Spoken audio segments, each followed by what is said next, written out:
3, 2. Boom. We're live. How are you, sir?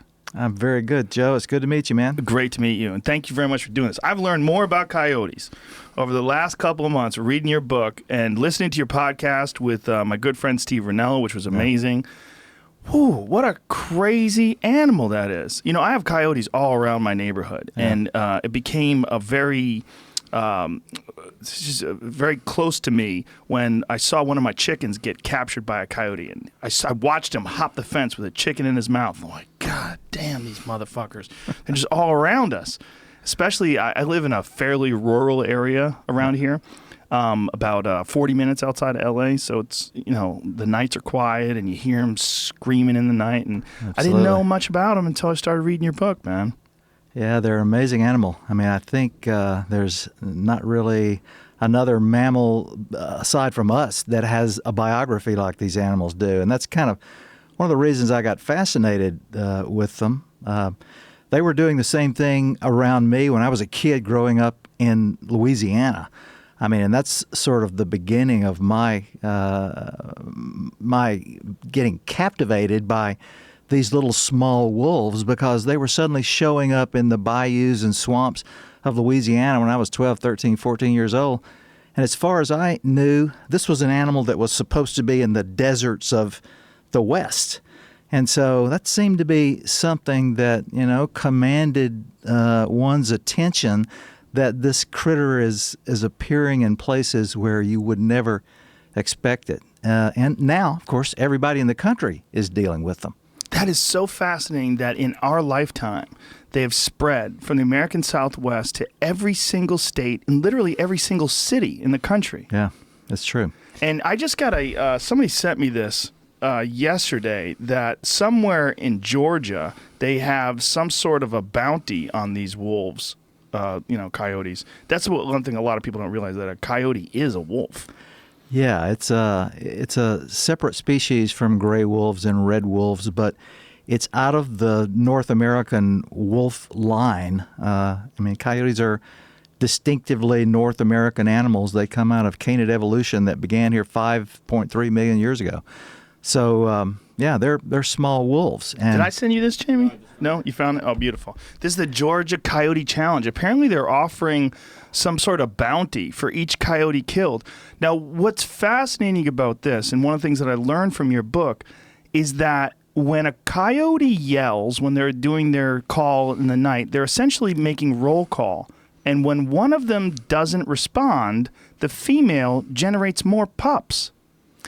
Yeah, it's one of the many things that's probably happening when they're howling. I mean, they are taking a census, basically, of coyote populations in the area.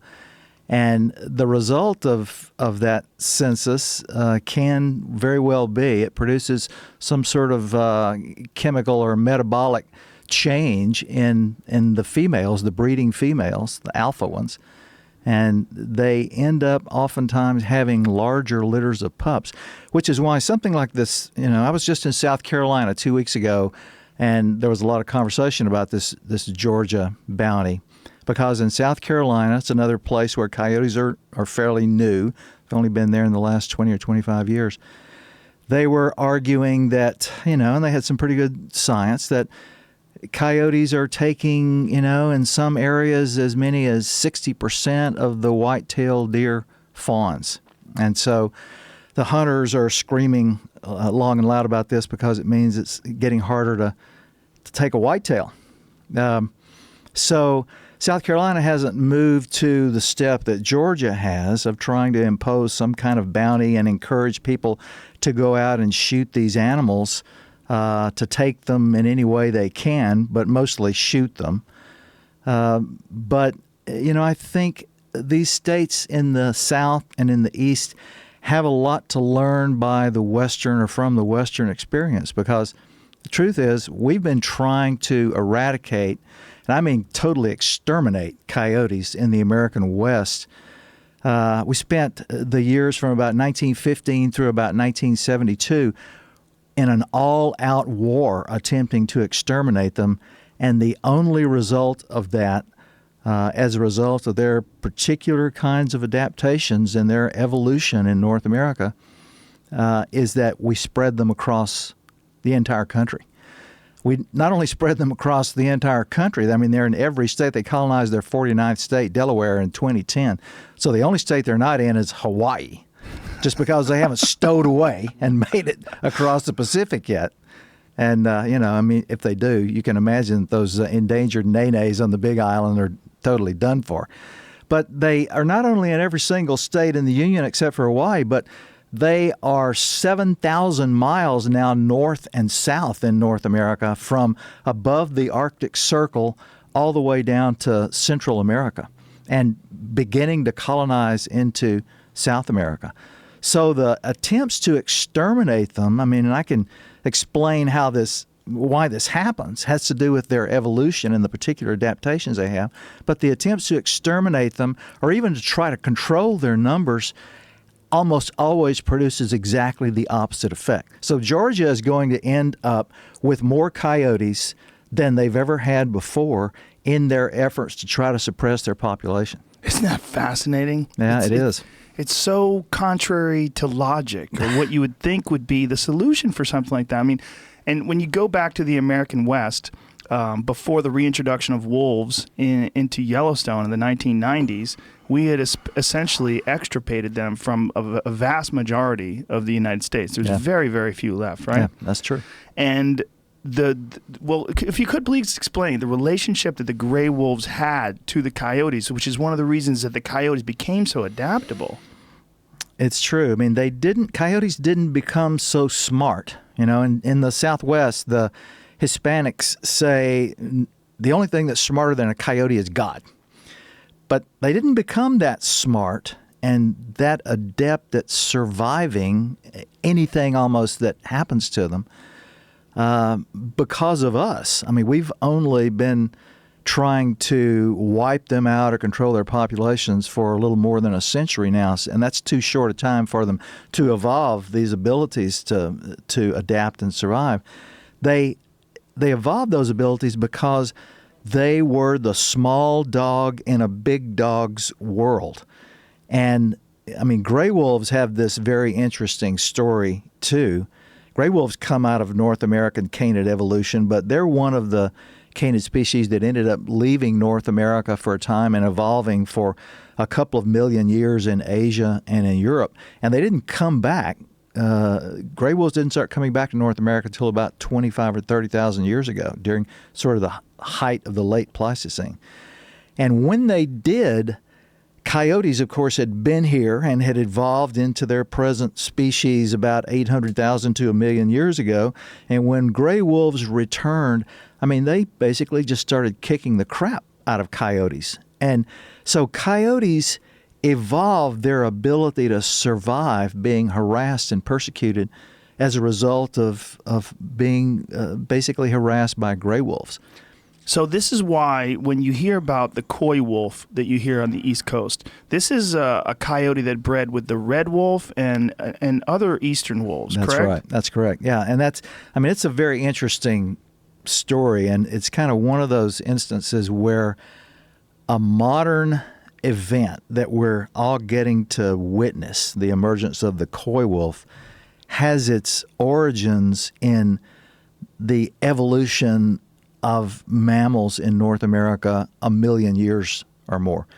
Because the reason, I mean, if you think about this, the reason coyotes, red wolves, and other eastern wolves like the Algonquin wolf in eastern Canada and northern New England, the reason those animals can all hybridize and readily do, I mean, there are no behavioral barriers at all to them breeding with one another. And so whenever a coyote shows up and it's in the vicinity of an Algonquin wolf, say a female that comes into heat, I mean, she'll readily pick a coyote as a mate. But the reason they do that is because those animals, red wolves, eastern wolves of various kinds, and coyotes, all seem to have come out of a group of animals that, unlike the gray wolf, never left North America. And they probably didn't separate from one another until 300,000 to 500,000 years ago. So that separation is recent enough that whenever they encounter one another today, they very readily hybridize. I mean, it's sort of the result of coyotes spreading across the South has essentially kind of killed our hope that we were going to save the endangered red wolf as an independent species, because red wolves so quickly and easily hybridize with coyotes that coyote genes swamp pure red wolf genes. So, I mean, that's something that, is millions of years or hundreds of thousands of years old in evolution, but we're getting to see it play out right around us in our own time. And meanwhile, gray wolves and coyotes in the West aren't hybridizing at all. And so that's the explanation, is that gray wolves left and didn't come back until Do we know why they left? Well, they happen to be, in evolutionary terms, one of the groups, and jackals did the same thing, that they ended up leaving North America, and in their absence, while they were in another part of the world, they evolved into the present subspecies. We've got 4 subspecies of gray wolves in North America, all of which seem to have come back to North America, by the way, at different times. So they had sort of separate migrations back to North America. So the Mexican gray wolf, the western gray wolf, the Arctic wolf, these are all gray wolf species, but they're separated at the subspecific level, and they all seem to have come back to North America at different times. But they had left North America like about 3.5 million years ago, and so they became different animals in Asia and Europe. By the time they came back then, they were different enough from coyotes that they not only couldn't interbreed with them anymore, but they sort of are mortal enemies of one another. I mean, when we reintroduced gray wolves to Yellowstone in 1995, coyotes had had 75 years in Yellowstone without any wolves. I mean, and that served as a wonderful laboratory to study them, too, because it gave us a sense of what happens with coyotes when nobody is harassing them, when people aren't harassing them, which, of course, we didn't in Yellowstone Park, and when wolves aren't harassing them either. And what we realize is that they create these really stable territories. They create very stable packs, and their population rises to a particular point, the carrying capacity of the landscape, based on what they eat, which is mostly rodents and rabbits and things, and some fruit and berries. But it doesn't, their population sort of levels off and stays at a carrying capacity. And so we got to watch that happen in Yellowstone for like 75 years, and it's become sort of the example of what would happen if we just left them alone. I mean, some people think, well, if we don't try to control them, hell, they're just going to be millions upon millions of them running everywhere. But that's actually, they only do that when you try to persecute them, and they go into this colonization mode and generate more and more and more pups and have more and more pups survive. So Yellowstone in that period from 1925 to 1995 was this sort of model of what happens when you just leave them the hell alone. And they just kind of rise to a particular population level and are really stable at that level, and don't really go beyond it. And they don't expand their territory that way either. No, they don't seem to. I mean, one of the things that, has happened obviously in the last 100 years or so, last 75 years at least, is that as a result of persecuting them, we've sent them into this kind of colonization strategy where they have larger litters of pups. When their populations are suppressed, it's easier for them to get the pups that they do have to adulthood. I mean, in Yellowstone, for example, one of the things we saw in that period when they weren't being harassed in the 60s, 70s, 80s is that they would have a litter of 5 or 6 pups, and they could only get a couple of them to adulthood. But whenever you try to control their populations and momentarily suppress their populations, I mean, the result is that there's more food for coyotes out there, for the coyotes that have survived, and that makes it possible for them to have a litter of 7 or 8 pups and get 6 to 7 of them to adulthood. And then they have this marvelous ability I mean, I talk about it a good bit in the book. It's called fission fusion.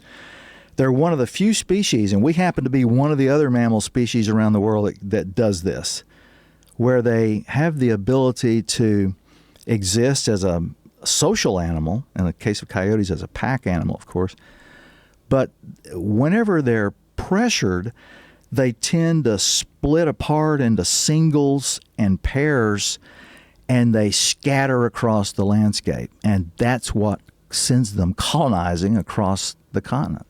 The fact that they can do that is what separates them really from wolves, right? And that's why they weren't able to wipe them out in the West? Yeah, that's exactly it. I mean, if you think about what happened with gray wolves, I mean, we started this sort of, decided effort to eliminate gray wolves from the American West in roughly, we started, just ordinary people started putting out strychnine bait for them in the 1860s and 1870s. But was it ranchers at first that started that? Was it because of livestock? Yeah, it was ranchers and just travelers on the Oregon Trail and on the immigrant trails. I mean, people sort of regarded, because they came out of Europe with a background with wolves. I mean, that's one of the things that distinguishes us Americans and coyotes, is that we didn't have coyotes in Europe. So we didn't arrive with this preloaded preconception about the role that coyotes played in the world.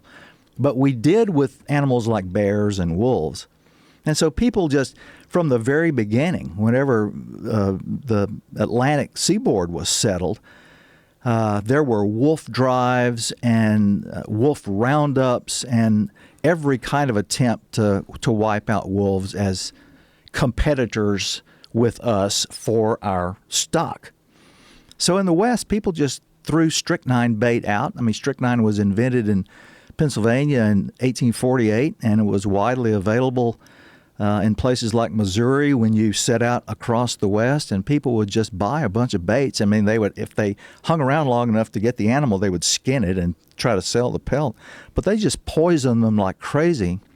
Then starting in 1915, this government agency called the Bureau of Biological Survey, which positions itself as the solution to predators, first decides that it's the wolf that we need to take out.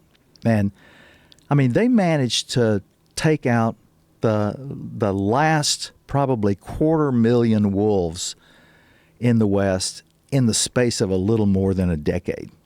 And they do it, as you just mentioned, primarily because wolves are such pack animals, so pack-oriented, that if you could kill or trap one member of a pack, you could use the scent from that animal and end up catching every single animal in the pack. But coyotes responded to that kind of pressure in a very different way. I mean, when you started pressuring them, their packs tended to break up. They tended to scatter and go into this fission mode. And so, indeed, as you said a minute ago, that's exactly why we were able to take out wolves by the middle of the 1920s. We pretty much had resolved the wolf issue in the West. But year after year after year, as wolf numbers decline, I mean, I'll offer an example in Montana, for instance. 1899, the state of Montana bountied 23,000 wolves. That was 1899. 21 years later, by 1920, they only paid bounties on 17 gray wolves because they had basically wiped them out.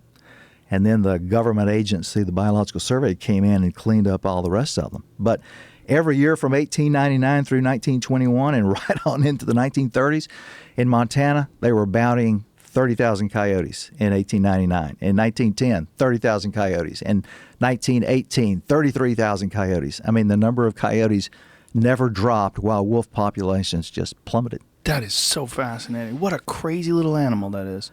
It is, man. It's so, wonderfully counterintuitive in the whole kind of environmental story of America, because what you always expect is that anytime we put our mind to taking on some creature and taking it out, I mean, we can do it.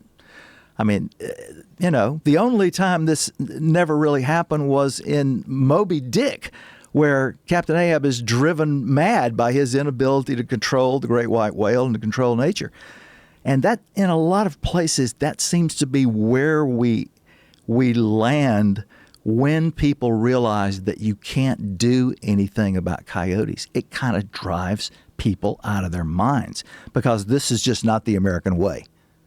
We can always deal with an animal.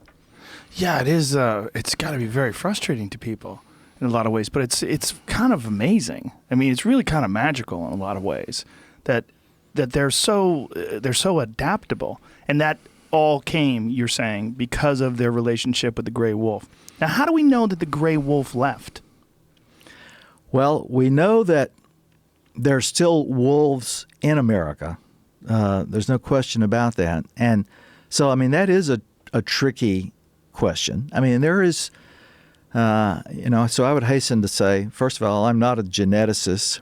I'm not even a biologist. I'm basically an environmental writer and somebody who uses history a lot. And there is unresolved science out there, and by what I mean by that is that there are a couple of different camps that have advanced positions about the relationship between all these different wolves that we have in North America and coyotes.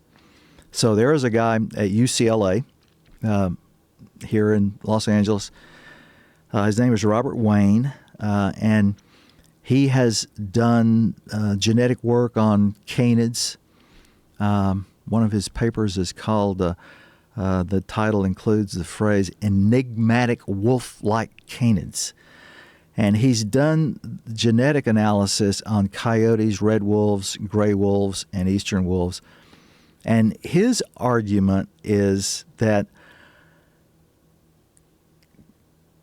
gray wolves, red wolves, and eastern wolves are all actually some version of gray wolves. So that's a different argument than the one that I made for you just a few minutes ago. I've been following, and I followed in my book because I found it a more compelling argument, one advanced by a group of geneticists from Canada led by a guy named Paul Wilson. And that's the position that the U.S. Fish and Wildlife Service and its Endangered Species Division takes. And their argument is that the gray wolf is a separate animal from the red wolf, the eastern wolf, and the coyote. They argue that coyotes, red wolves, and eastern wolves all come out of a clade. It's the biological term, CLADE. A clade of animals that are purely North American in origin and that had probably a similar ancestor as recently as maybe 300,000 years to 500,000 years ago. So we've got two different arguments about the relationship of coyotes to wolves. And I don't know who's going to win it, but one of the reasons I tend to sort of favor the Paul Wilson line of argument and the one that the U.S. Fish and Wildlife Service is using is because they use evidence beyond just genetics. They also use morphology and they use fossils. And Robert Wayne and the group of geneticists who work with him all seem to just rely specifically on genetics, and they don't ever try to verify their findings by looking at the fossil record, for example.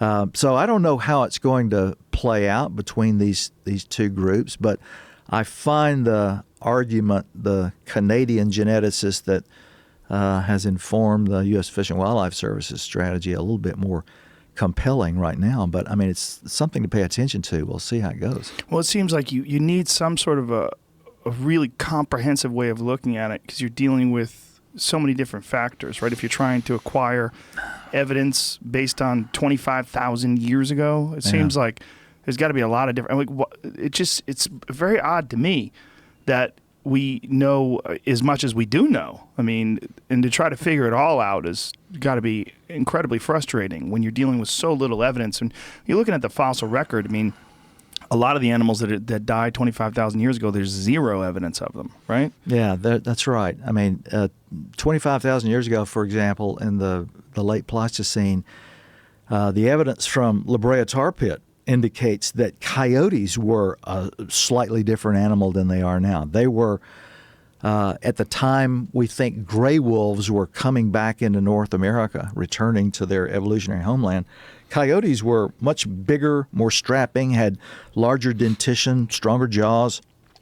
And what looks like happened is when gray wolves arrived in the West and began competing with these larger, more strapping coyotes, coyotes sort of sought a different path. They sort of stepped back away from outright competition with an even bigger canid and evolved into a smaller, more gracile animal that was not so much just a pure predator and scavenger, but more omnivorous, and so became our modern Canis latrans species.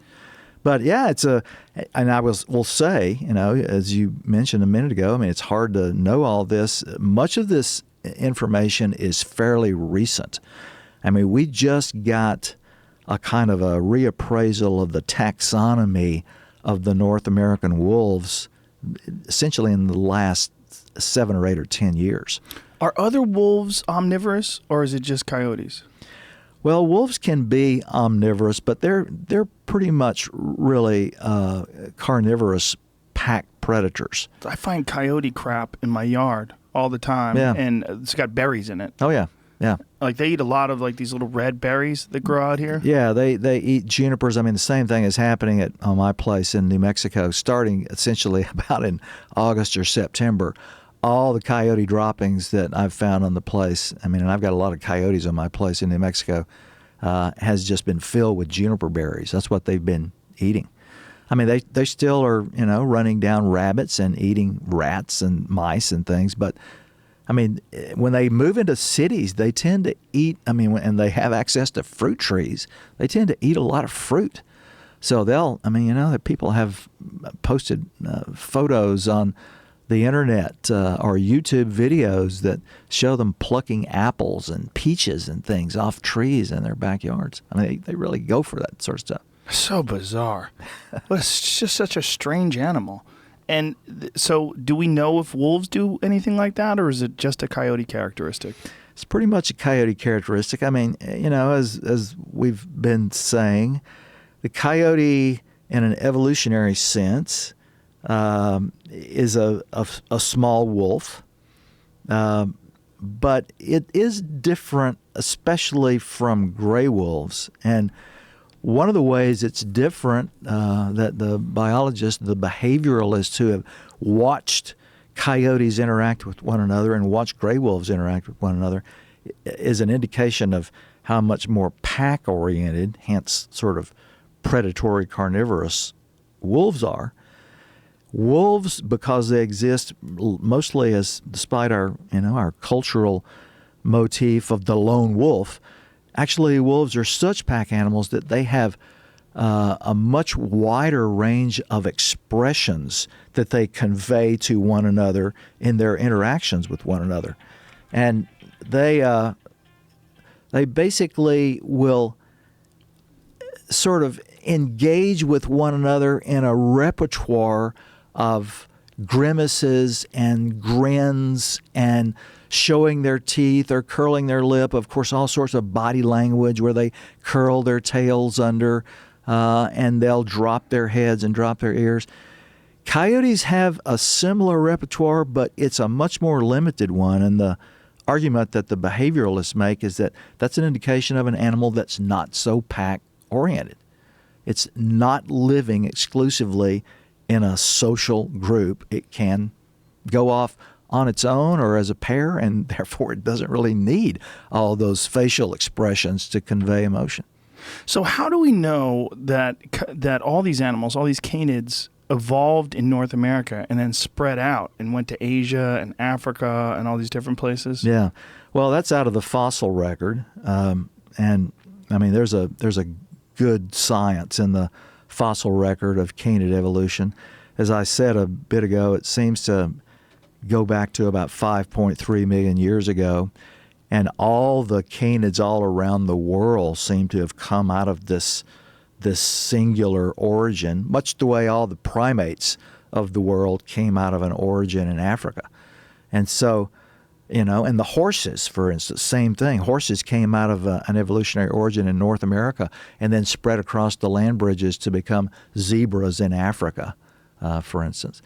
And so that's how it happened. And some of these animals, like jackals, for example, the golden jackal seemed to have separated from the small canid, the coyote, the line that led to coyotes about 1 million years ago. And it crossed the land bridge into Africa, southern Europe, parts of Asia, and became an animal that never returned to North America. And because of its separation from coyotes by 1 million years, it became a different creature. So crazy that they all did that on foot. Yeah, they did it on somehow foot. or another, the animal came from North America and made it all the way to Africa. Yeah. And I want to bring something up that you talked about just now. The horses evolved in North America and became zebras. Yeah. I mean, all that started here, but then they weren't here anymore. Yeah. And then they were reintroduced to the Native Americans by the Europeans. Yeah, that's right. Now, what happened to the horses that were here?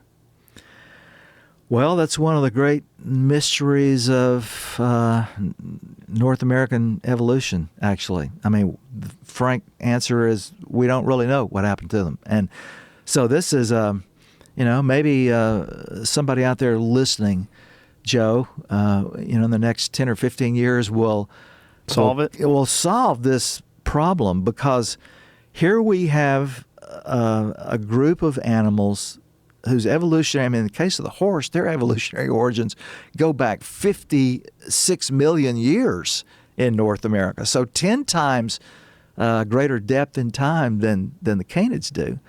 And so they're here in all sorts of forms. Everyone has heard, of the three-toed horse. Eohippus is what it's called now.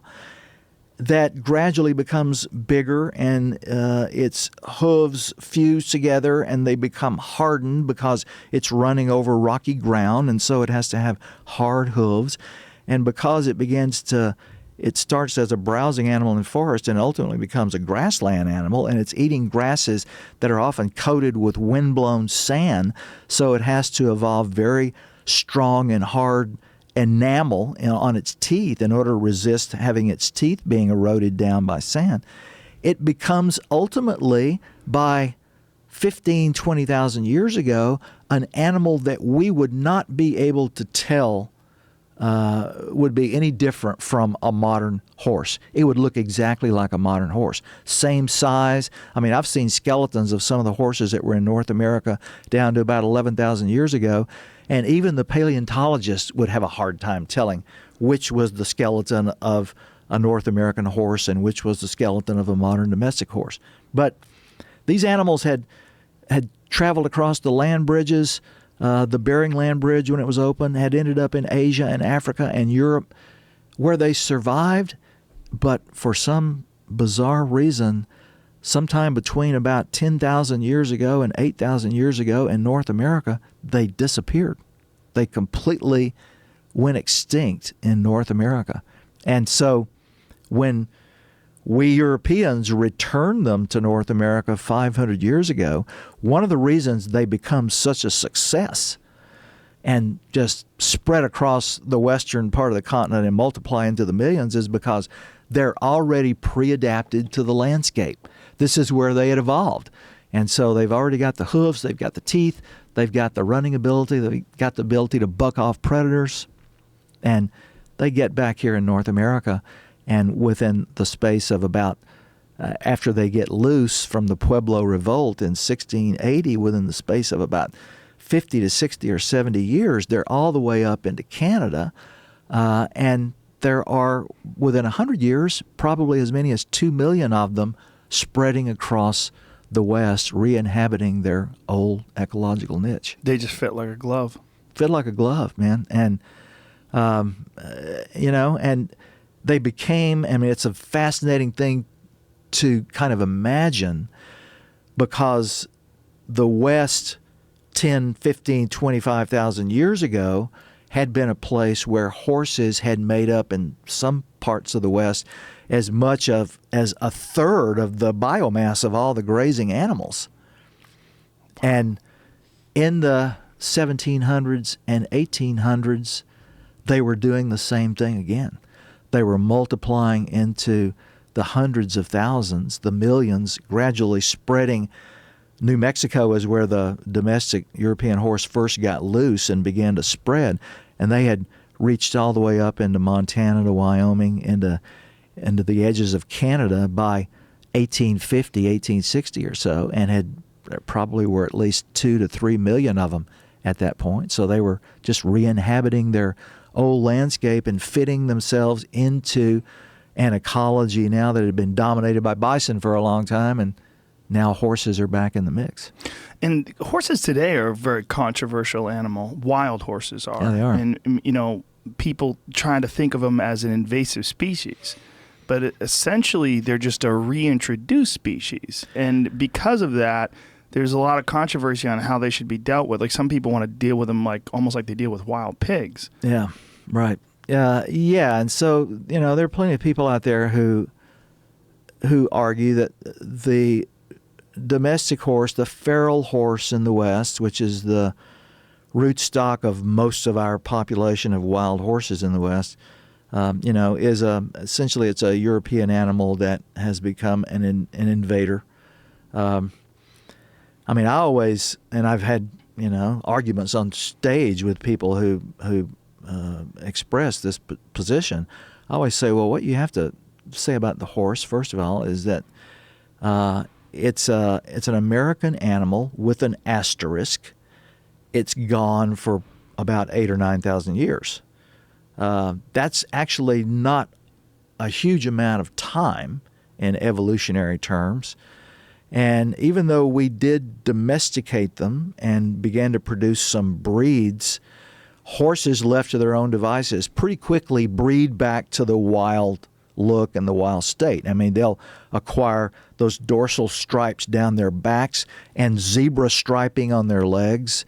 And so zebra striping. Oh, yeah. Really? Oh, absolutely. Now, there's a lot of controversy as to what the zebra striping is for, right? Is it to distract predators? Is that the idea behind it? It may have been that. I'm not quite sure I can say whether the zebra striping evolved for a specific reason, although, most changes in animals do. But yeah, they will fairly readily go back to this early wild horse look, which is probably what horses looked like in North America 10,000 years ago. James, see if you can find some pictures of wild horses with zebra stripes. I don't think I've ever seen that before. That's fascinating. Yeah, look in the Pryor Mountains Wild Horse Range in Montana, and you'll see a whole population of animals that come out of that background. They have a very interesting history because it was a group of animals that Lewis and Clark acquired from the Indians, and they were going to take back and trade in the Mandan villages. And a guy named Pryor, who was responsible for the herd, was driving them through today's Pryor Mountains, and the Crow Indians raided his camp and chased off a bunch of those horses, and they're now in those mountains, and they represent this early sort of dorsal back stripe zebra leg look that probably came right from the Spanish horses of New Mexico. Wow. Up into the northern west. So whatever the mass extinction event that took place somewhere in the neighborhood of 10,000 years ago that claimed the woolly mammoth, saber-toothed tiger, all these different animals, the horse was amongst that as well? Is that? The horse was one of the ones that disappeared, yeah. And, so, we've got some pretty good explanations for what happened to the mammoths. The mammoths probably were taken out by human hunters because this was a version of the American West that basically had emerged in the absence of people. And we're just like every other mammal that you mentioned a minute ago. You were amazed at the fact that the wolves were able to spread around the world and the horses were able to spread around the world. Well, we did the same thing. We started in Africa and we spread around the world, getting to Europe about 45,000 years ago. And didn't get to North America, which was one of the last places, except for the islands out in the Pacific, that humans got to until about 15,000 years ago. And so when we arrived, we confronted a landscape that was full of animals like mammoths that had no experience with human hunters at all. And what we think is that these early arrivals from Siberia were probably really accomplished big game hunters. And I mean, like all elephants, mammoths had really long gestation periods. It took them, once they were impregnated, it took them 2 years to have a calf. Wow. And so they have a really... They're pregnant for 2 years. Yeah, they're pregnant for 2 years. And so they have a really low population recovery ability. Biologists call this K species, that have a kind of a low reproductive rate. And so whenever humans arrive and we take a look at the situation, and I mean, cow mammoths evidently were a lot easier to deal with in a hunt than the big bulls were. And so these hunters seem to have concentrated on cows. I mean, that's, of course, obviously going to be detrimental to the demographics of the population. And so probably in the case of mammoths, it was human hunting of an animal that had no prior experience with human hunters and not very many defenses against us that took them out. The other animals, though, a lot of them, I mean, some of the predators, we think they went because their prey species disappeared. But, I mean, the amazing thing with the horses is just hard to fathom, because we haven't found very many sites. There was one recently discovered near Boulder, Colorado, of what appeared to be an early Indian kill of horses. But, if you tried to argue that the same thing happened with horses that happened with the mammoths, you'd think you'd be finding kill sites all over the place. And just haven't really found them. Have you ever looked into, is this one of the animals? So it's got the front paws, got a little bit of zebra stripes, or front legs rather. But you're saying it's the back legs? Well, it's both. See? Oh, look at that. Wow, that's fascinating. Yeah, they have the zebra stripes on the legs. Oh, wow, that is wild. And they have this black stripe down the back. The dorsal stripe is called. So, yeah. Well, I read something about zebras that that it makes very hard for predators to differentiate between individual zebras, and that they had put an ear collar or clip on one of the zebras, and immediately that zebra was taken out. And they had singled that zebra out. It was very obvious to the predators that was an individual, and they went right after it. Yeah.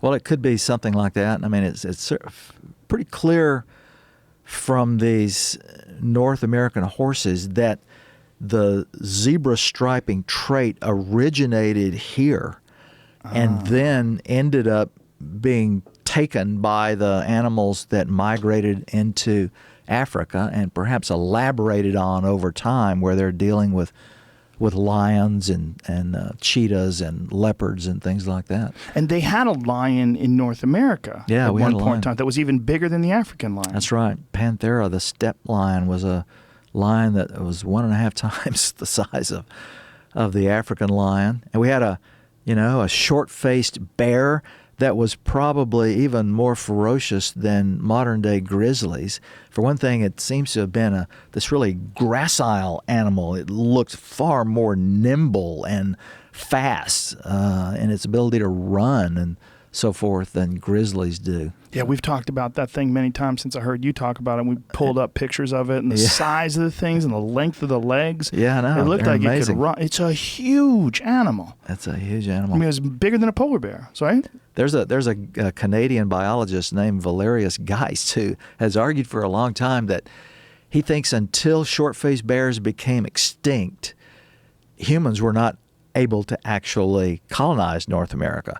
That those things were so fearsome that they basically kept Siberian hunters at bay on the other side of the Bering Land Bridge. And finally, when they began to disappear, then people began trekking across and getting into North America. Wow. Well, they look like a monster. I mean, it doesn't even look like a real animal. It looks like something in a movie. And then you see the short-faced bear, and what is that? How do you say that? Daodon? Yeah, Daodon. That's... what do they call that? The hell pig? Yeah. That's an animal even bigger than the short-faced bear. So all these animals that existed in North America, when did the short-faced bear go extinct? Look at the size of that thing. Jesus, that's terrifying. Yeah, I think probably about 14,000, 15,000 years ago. And, and as I said, at least one biologist argues that it's no coincidence that that's about the time that humans began showing up. Is that once this bear is gone, then it makes it possible for people to come into North America. Is there a hypothesis as to why that went extinct? Is that human intervention as well?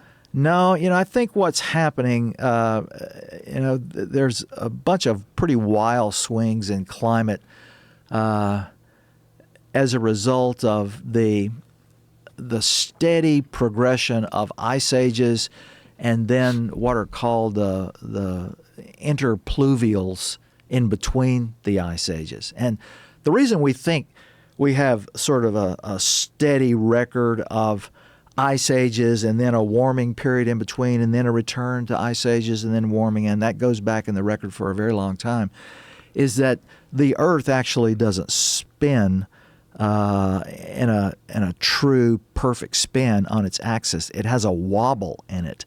And sometimes when it wobbles, this is called precession of the equinoxes. Well, it's called the Milankovitch cycles. European, I can't remember if he was a geographer or probably a geographer, was the first to speculate that this is why we have this climate history of a precession between ice ages and pluvials in between, is because the Earth wobbles, and as it wobbles, it will at certain times position the northern hemisphere farther away from the sun for a period of 30, 40,000 years.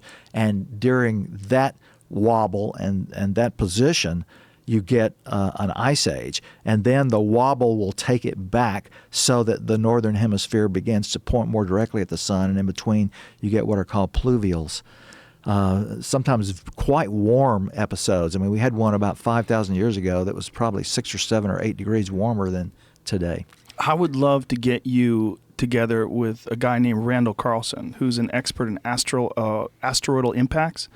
And he's got some pretty compelling evidence and some fascinating theories about the end of the Ice Age. And at the end of the Ice Age corresponds to a lot of nuclear glass sites in Asia and Europe. The nuclear glass is essentially the same stuff they find when they do nuclear test sites that also happens when they have meteor impacts. And it's all throughout Asia and Europe, and he believes there was a significant impact in North America, not once, but twice. And it directly corresponds to our planet passing through, essentially a comet storm. Really fascinating stuff. But I've heard of this, actually. I would love to get you together with him because he's got some compelling evidence that he believes that the woolly mammoths and the 60-something% of the large mammals that died off during that very distinct time period. Yeah. He says that directly corresponds to physical evidence of this tritonite stuff and all these diamonds that they find, micro diamonds that come from these impacts. Very fascinating. Is it a possibility that you've ever considered? No, well, I mean, I've read about it, and I think, as in so many questions out there, we haven't figured out the answers to things in a lot of instances. And so, this is a possibility. I mean, what I was sort of leading to by tracking that Milankovitch cycle procession through time is that sort of change tends to produce among animal species a lot, and plants too, really, a lot of speciation. In other words, it generates a lot of new, because you're often isolating populations, and when populations get isolated from their parent populations, they'll evolve some new traits and maybe even become a new species. And so you get a lot, it's a kind of a cycle where you end up with a lot of different new animals, but when change comes, you often lose a good many of them. And so these extinction scenarios that are associated with the ice ages and the pluvials in between, the interglacials, do tend to produce quite a number of extinctions. And the short-faced bear, I mean, I wish I was more of an expert so I could directly address exactly what happened to it, but all I can tell you from my limited knowledge of it is that it seems to have disappeared in North America around 15,000 years ago. And that's at a time when the Wisconsin Ice Age is beginning to wind down. And so, we still haven't, there are a lot of scholars out there, a lot of people out there who are arguing climate as the primary explanation for the Pleistocene extinctions. Most people sort of concede that, okay, in the case of the mammoths, our evidence tends to point more towards human hunting. But we don't know about all these other animals. Why? The predators, as I said, they seem to disappear because the prey disappears. But, why do the camels disappear? Why do these giant ground sloths disappear? When the things that they ate, the globe mallows that are still in the West are still out there, but the animal that fed on them isn't there anymore. So it's something, that people have been sort of hammering around over beers and in laboratories for actually more than a century now. And we still haven't answered all the questions. It is so fascinating, but it's so amazing that you could even formulate that much information based on something that was 15,000 years ago. Yeah, it is. This whole country that we live in today, for as far as Europeans are concerned, we've only been here a few hundred years, which is really kind of amazing. We've only been here for a few hundred years, and as you know from the other recent book of mine, American Serengeti.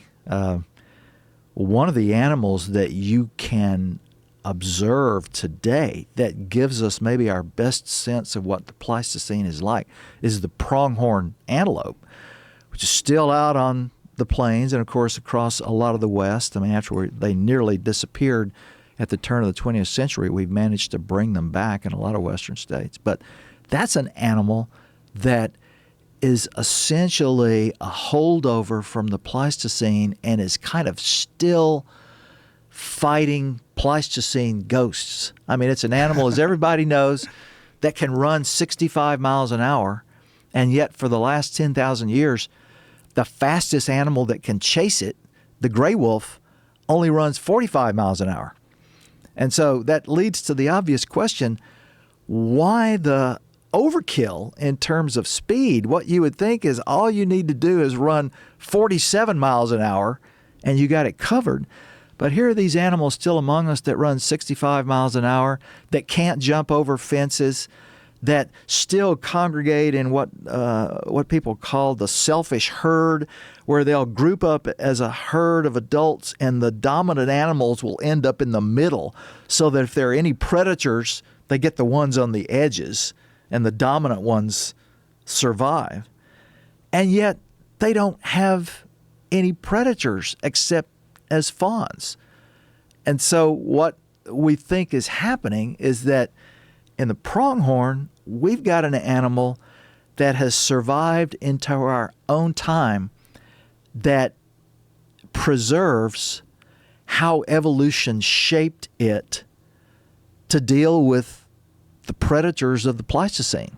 When there actually was a cheetah and a running hyena that could run almost 65 miles an hour, and there were predators that went after their herds when they were adults, and all those animals have disappeared. They're all ghosts and have been for 10,000 years, and yet pronghorns still preserve the ability to run away from a cheetah and to group up as a selfish herd and preserve the dominant animals in the middle against a hyena attack. I had no idea they could run that fast. They could run 65 miles an hour? Well, I think some of the females, which are a little bit lighter than the males are, some of them may be able to run 70. That's insane. Imagine going on the highway, you're violating the speed limit, and a pronghorn passes you. That's right. Yeah. That's incredible. I did not know that there was hyenas that lived in North America as well that could run that fast. Yeah, we had a running hyena that was a major predator of creatures like this. If you think about it, this is why I use the term American Serengeti for the title of this book. What we had in North America were these, versions. Look at this. Looking at a video of them right now, and they're someone's driving in the car, and they are just flying by. Yeah, Meriwether Lewis, famously said their running motion more resembles the flight of birds than it does any mammal. Yeah, I've seen them. I saw them in Montana, and boy, do they book. It's kind of crazy to watch in real life. Yeah, You see them take off when they get spooked, and you're like, whoa. They're our version of, impalas and gazelles in Africa. And so what other, there was this cheetah. Now, does it resemble the African cheetah? Did it look like an African cheetah? It did resemble it as a result of kind of convergent evolution. I mean, it was an animal that pursued these pronghorns that could run 70 miles an hour, so it had to be able to run that fast. Did it develop independently of the African cheetah? It did indeed, and in fact, it developed from the cougar, the mountain lion line. So it doesn't come out of, the cheetah is a cat that famously, many people say it's a dog-like cat. And it's its own independent entity in Africa. And so our version of it came out of the same line that produced mountain lions, except mountain lions 15,000, 20,000 years ago produced this very fast-running version that was, in effect, an American cheetah. Wow. And did it have the same sort of front paws as a cheetah? Because cheetahs, they're more almost dog-like, Yeah, no, right? this North American animal didn't have dog-like pads like the African cheetah does. At least I'm not, there may be some cheetah or North American cheetah expert out there who would contest that, but I don't think so. I've not seen any evidence anywhere in anything I've read that it did. So it essentially just developed this ability to run very fast to catch pronghorns. To catch pronghorns and catch, and there were other animals that could run. I mean, horses run pretty fast too. Yeah. And cats. I mean, the reason horses buck, of course, which we've translated in our own time into rodeo sports, but the reason they buck is because that's their strategy for dislodging a cat attack. They were always a prey of cats. And so, I mean, when we were talking about horses a minute ago, I mean, one of the points I was going to make, and I can make this point too, is that one of the reasons horses are an issue now and a problem in the West is they're not on the Great Plains anymore, which was the primary horse range during the 1700s and 1800s. They're in the deserts of places like Nevada. So they're in a much more arid country, not in a lushly grassed plain setting, but in a desert setting. And we don't have their predators around anymore. Right. I mean, we've taken out gray wolves, which certainly did prey on colts. We've almost wiped out mountain lions. Their mountain lions are coming back, and was always one of the major predators of colts. But horses don't have the sort of predators anymore that they had during the Pleistocene, or even in the 1700s and 1800s.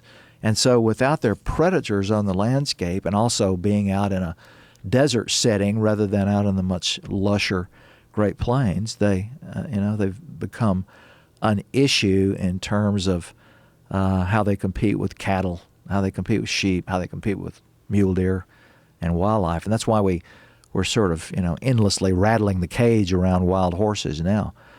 But in the 19th century, in the 1800s, I mean, where they were out on the Great Plains. They were in eastern Montana and eastern Colorado and eastern New Mexico in this much more lushly grassed setting. And there, of course, still were wolves and still were mountain lions to take out the colts and sort of keep their populations suppressed.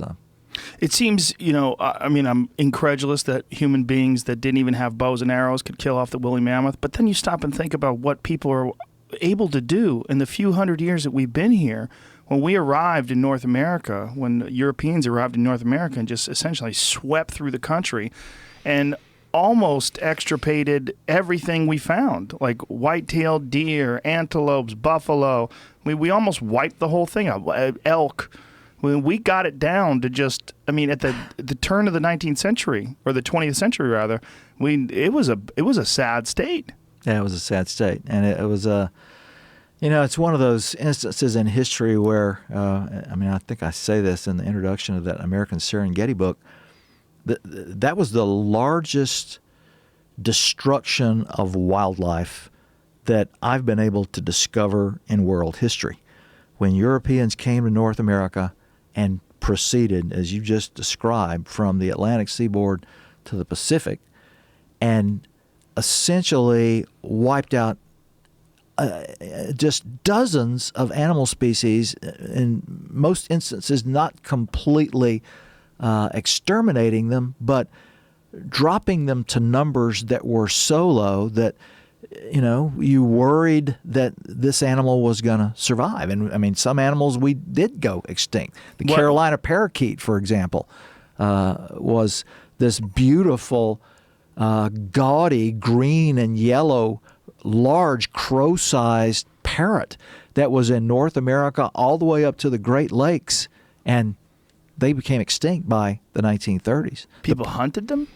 They were regarded as an agricultural pest, and so farmers basically killed them and enlisted government agents, as had happened with wolves and coyotes, to wipe them out. It's fascinating, and I guess it makes sense, but it's just fascinating that just a few hundred years ago they lacked the foresight to understand that any sort of intrusion into the ecosystem, any sort of, eliminating one predator or taking out one thing, causes a cascade of events that can be disastrous. No, people didn't know anything about ecology. We don't have ecology emerge as a science until the 1860s. So it makes sense, but it's amazing. It really is amazing. Yeah, that we knew so little. We knew very little, and we tended to, and with a complete lack of knowledge. We did the same thing with the coyote attempt at exterminating them. We passed a law in Congress in 1931 to provide for the extermination of coyotes and to appropriate the money to do it. We spent probably $100 million over the next 40 or 50 years attempting to do it, and passed that law at a time when we had never sent the first scientist out to do any study of coyote natural history. We had no idea what they ate, had no clue about them, but before we even have any science to go on at all, we just go ahead and take the step of, okay, this is an animal we're going to completely weed out of the North American setting. We're going to eliminate it. Don't know a damn thing about it, but we're going to make sure that this thing does not survive through the 20th century. It's fascinating in your book, the accounts of the early explorers who were trying to figure out what the hell a coyote was. They thought maybe it was a jackal. They didn't know what it was, and then they finally decided it was some sort of a small wolf, and then the initial description of it, where they called it a prairie wolf. Prairie wolf, that's right. Yeah, a lot of people don't know this. For most of the 19th century, I've seen references to this name as late as like 1915. Americans call coyotes prairie wolves. That was the name Lewis and Clark gave them, and so that's what everybody called them. And it wasn't until we started getting out into the Southwest in the 1840s and 1850s, especially around Santa Fe, where there were Indian people who had come up with the Spanish colonization of the Southwest, who spoke the language of the Aztecs. That language is called Nahuatl.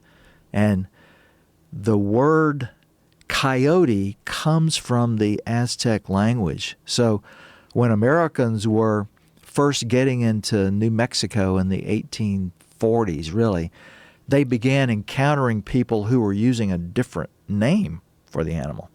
And over the next 30 or 40 years, that name sort of overtook the term prairie wolf and finally completely replaced it. So the original name was an Aztec name? Yeah, it was an Aztec name. Yeah. And it's pronounced in the Nahuatl language. It's spelled in their language Coyotl, but the L on the end is silent, and so the way they pronounced it was coyote. And the Aztec language, because they were an empire and they defeated a lot of peoples and they imposed their language and their customs on a lot of people. There were all sorts of Indians who weren't necessarily Aztec who spoke that language. And there were evidently enough of them in places like Santa Fe and Tucson that when Anglo-Americans got out there, they were encountering not only native people who were using that word, but the Spanish, not being privy to the American use of the term prairie wolf. The Spanish had just adopted the Indian name for the animal, and they had Hispanicized it, and they gave it an extra syllable, so they call the animal a coyote. And that's what these early Americans were hearing. They were largely hearing the Spanish pronunciation, the three-syllable version, coyote. And Mark Twain comes along in the 1870s and writes a very famous book about the West, Roughing It. Of course, he's America's most famous writer at the time. His book is a bestseller.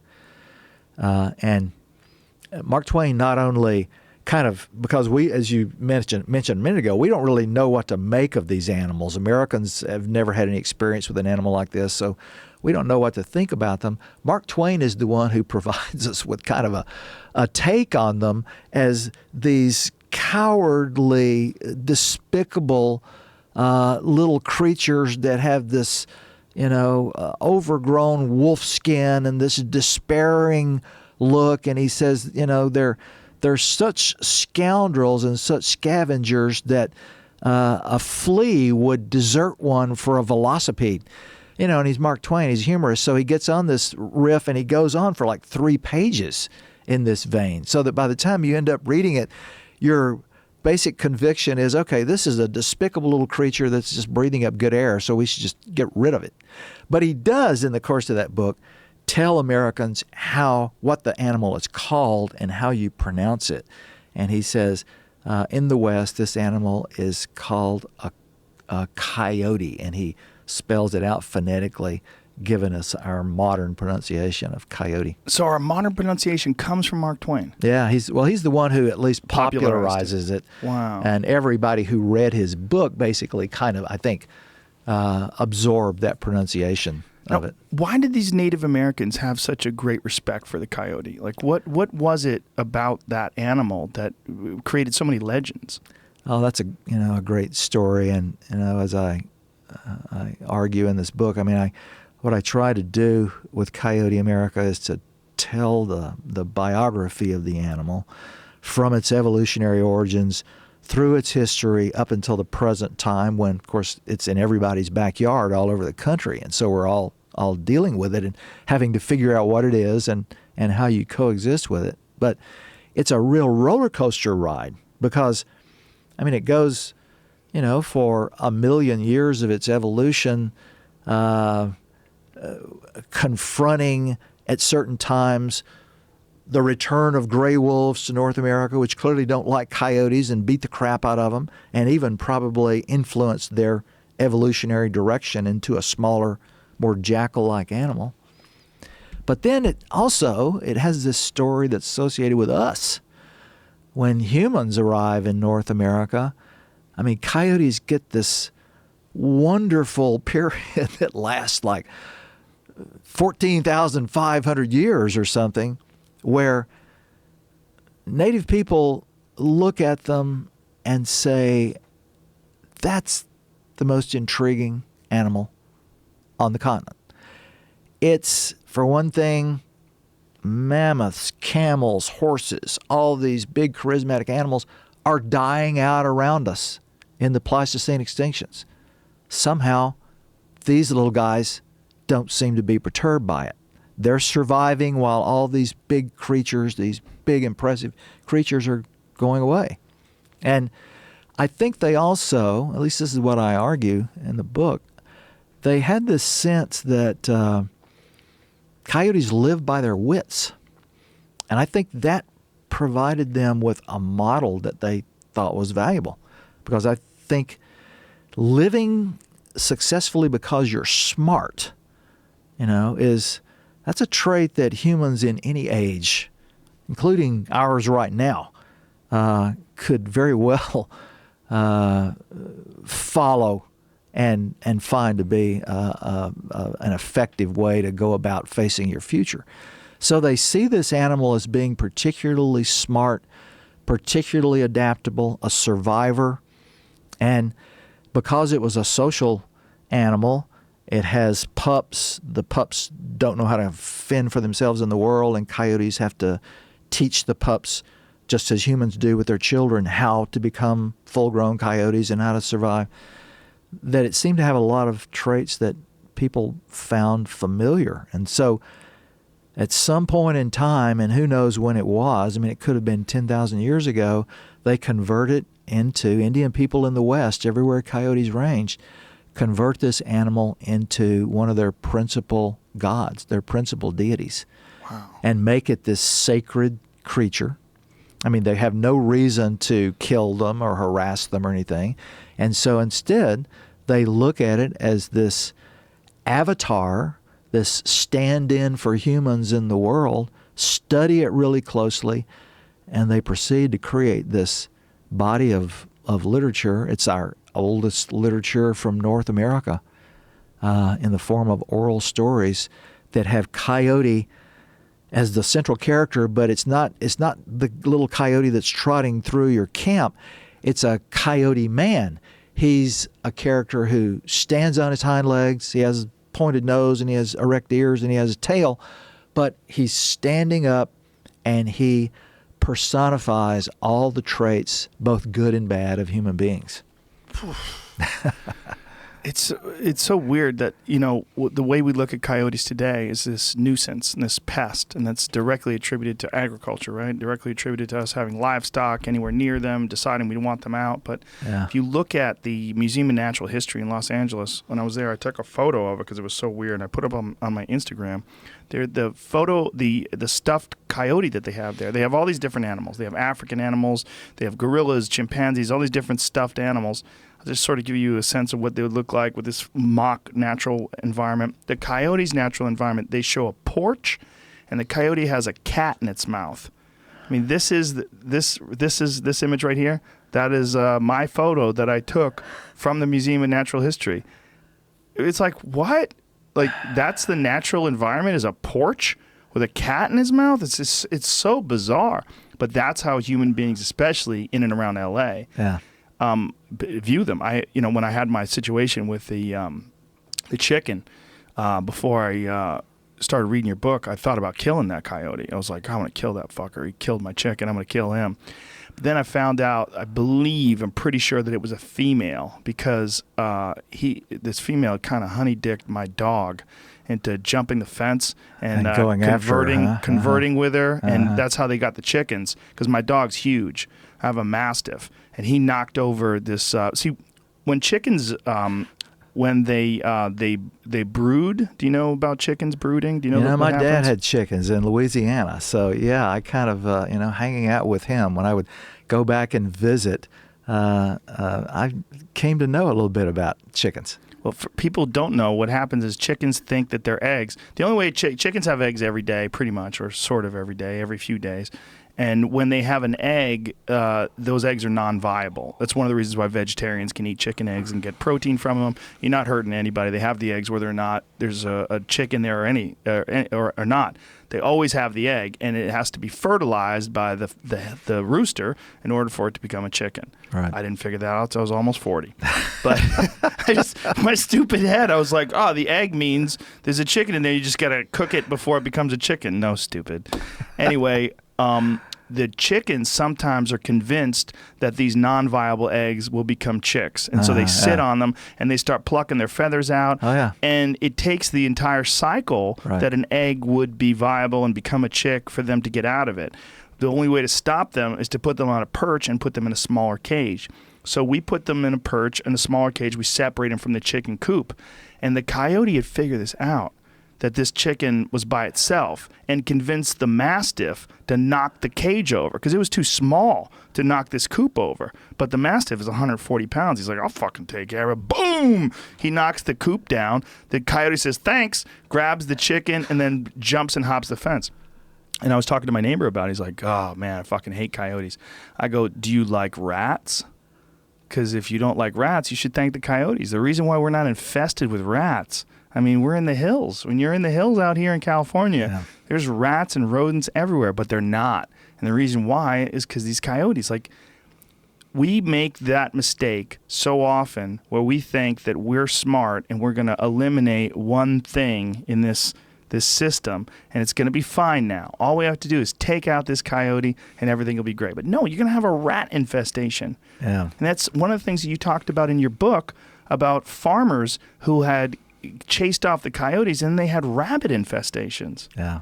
And they were praying for coyotes. I mean, this happens, just over and over and over again. And I think, one of the reasons that we tend to endlessly make the same mistake with animals like this is because we don't try to spend any effort to understand the ecological world around us and to understand their role in it in particular. And, I've been going around the country a lot over the last 8 months talking about this book because obviously everybody is dealing with them, and some people are brand new in dealing with them, and they're alarmed, first of all, that there's this small wolf trotting down the street or through their yard, and then of course they immediately hear, well, it's going to get your cat, it's going to get your small dog, it's liable to grab your 3-year-old. I mean, so the horror stories through kind of urban legend make the rounds, at an accelerated rate, and sort of basic good information about the animal doesn't make the round very effectively at all. It's not fun. No, it's not fun. But what you have to grapple with, first of all, is you've got to start with a position, which I'll admit, this is not the American position to take. It's the position that, in this instance, we have confronted a part of the natural world that we are not able to control. We can't control coyotes. Resistance basically is futile. They're going to be among us no matter what we do. I mean, you can certainly take out, coyotes are individuals. And so if there's a bad actor in the neighborhood, and very few of them, by the way, in the studies of coyotes in urban settings are bad actors, but occasionally there's one that starts catching cats or starts chasing dogs or something. I mean, you can take that one out and perhaps improve the situation. But just blanket going after any coyote because you're afraid of something like your cat might disappear is going to boomerang in every instance, because attempts to persecute them, as I try to point out over and over in Coyote America, result in every case in more coyotes. And it skews the populations so that what you end up with are often youngsters, teenagers that, like human teenagers, get in more trouble than adults do. So the thing that, I keep trying to do, and of course there's a group in California and San Francisco called Project Coyote that's been at this, trying to help people understand how to coexist with coyotes for the last 7 or 8 years. What you have to do is, first of all, accept the fact that, okay, resistance is futile. These animals are here. They know how to live in an urban setting. They know how to live in the hills around me. Now I've got to figure out how I live with coyotes in my life. And, the obvious thing is you don't let your cats out in the morning to go hunt songbirds. You don't let your cats out at night. The coyotes are, in most instances, not attacking cats or small dogs because they want to eat them. They regard them as competitor predators in their territory. And so they're attacking them because that's how they see them. But they do eat them, right? Well, they will eat them in some instances when they're trying to provision a litter of pups.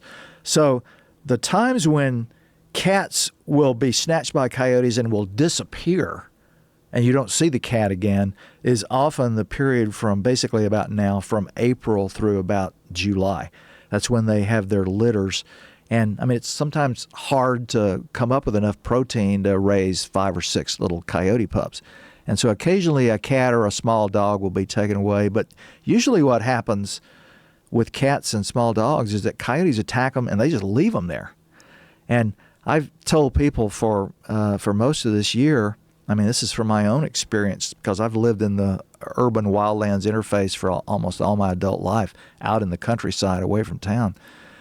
Whenever you find your cat, that's probably a coyote, and it's attacked the cat because it thinks it's a competitor, and it attacks it, kills it, and leaves it. If the animal disappears, if your cat disappears and you never see it again, either that's happened in the time when they're provisioning pups, or if it happens in the fall or the winter or the early spring and your cat totally disappears, it probably was a great horned owl that got your cat. I mean, owls pluck cats and take them to their roost and devour them, and so your cat disappears and you never see it again. But what almost everybody does now that we know we've got coyotes is you hear coyotes howling in the hills. The neighbor had a cat disappear. Of course, it was a coyote. Coyote got it. Yeah, but it might not be. I would say in a pretty sizable percentage of cases, it was actually a great horned owl that got the cat and not a coyote. There's a great video that I found online that I put on my Instagram of an owl snatching some other raptor right out of its nest. Have you ever seen it? I haven't seen it. It's someone that had like a trail cam video up, a black and white trail cam, and you see the owl flying in the distance. I've heard stories of this. You see the eyes, and then you see it and the other bird in the nest doesn't even know what happened. Watch this. Yeah. It happened so fast. So what? First of all, do you know what kind of animal that is? What that bird is? Can you tell by looking at it? It looks like a hawk of some kind. Yeah, but look it looks at the like eyes. a fledgling. Boom! That's it. And look at the other one's like, what happened? Yeah. What? What's going on? Yeah, that's a hawk of some kind, maybe a red tail, and the fledgling. Just the eyes in the distance are amazing. Look at these eyes sneaking up. Look at this. Here it comes. Yeah. It's so funny that we think of that thing as, the wise old owl, give a hoot, don't pollute. Yeah. Meanwhile, those motherfuckers are as evil as it gets. Well, they are definitely major predators, and they, there's the stories about them in New Mexico. I mean, I've got friends who were sitting out at an outdoor bar a couple of years ago with a railing on it. It was a late afternoon, and a cat was walking along the railing while they're sitting there with their drinks, shooting the shit. And all of a sudden, an owl comes in and, in a flash, plucks that cat off the railing. And the next thing they see is the owl flying off through the cottonwood trees over the creek with this cat dangling from its talons. Yeah, while they're all sitting there with their drinks poised in the air. I was driving home one day, and I saw this owl fly right above my head. And I must have, apparently, while I was driving, it must have got this rabbit somewhere close to it, and I startled it. So it's flying off, and it decided to drop the rabbit. So we're like right in front of me in the highway or in the road was this eviscerated rabbit. No, big rabbit too. And that was like one of the first years that I lived here, and I remember thinking, well, I gotta recalibrate my idea what an owl is. Oh, no kidding. Because it was just torn apart, and it was a big rabbit, and I saw this. I mean, it was a big owl too. So the whole thing was like, whoa, this is a predator. This isn't just a bird. No, and that's the way they kill too. That's what they do with cats. They eviscerate them. They put a talon basically into their ass and just rip it all the way up there, all the way up to their sternum. Boom! Yeah, spill their guts out. Whew, there's a wildlife sanctuary near here, and we visited a couple of times, and they have owls there, and you get to like see them and check them out up close, like animals that have been injured and things like that, and you just see the talons on those suckers, and just woof. Yeah, they're serious. Yeah, it's fascinating how we anthropomorphize some of these animals and turn them into these cutie pies. You know, like polar bears are selling Coca-Cola and Klondike bars, and owls are selling Tootsie Roll Pops. Meanwhile, they're out there jacking cats, you know? There's a video in Los Angeles, and one of the reasons why I wanted to ask you about this is because I'd heard you say before, I think on Ranella's podcast, what you just said about cats and dogs. Essentially, the coyotes think of them as competitive predators. Yeah.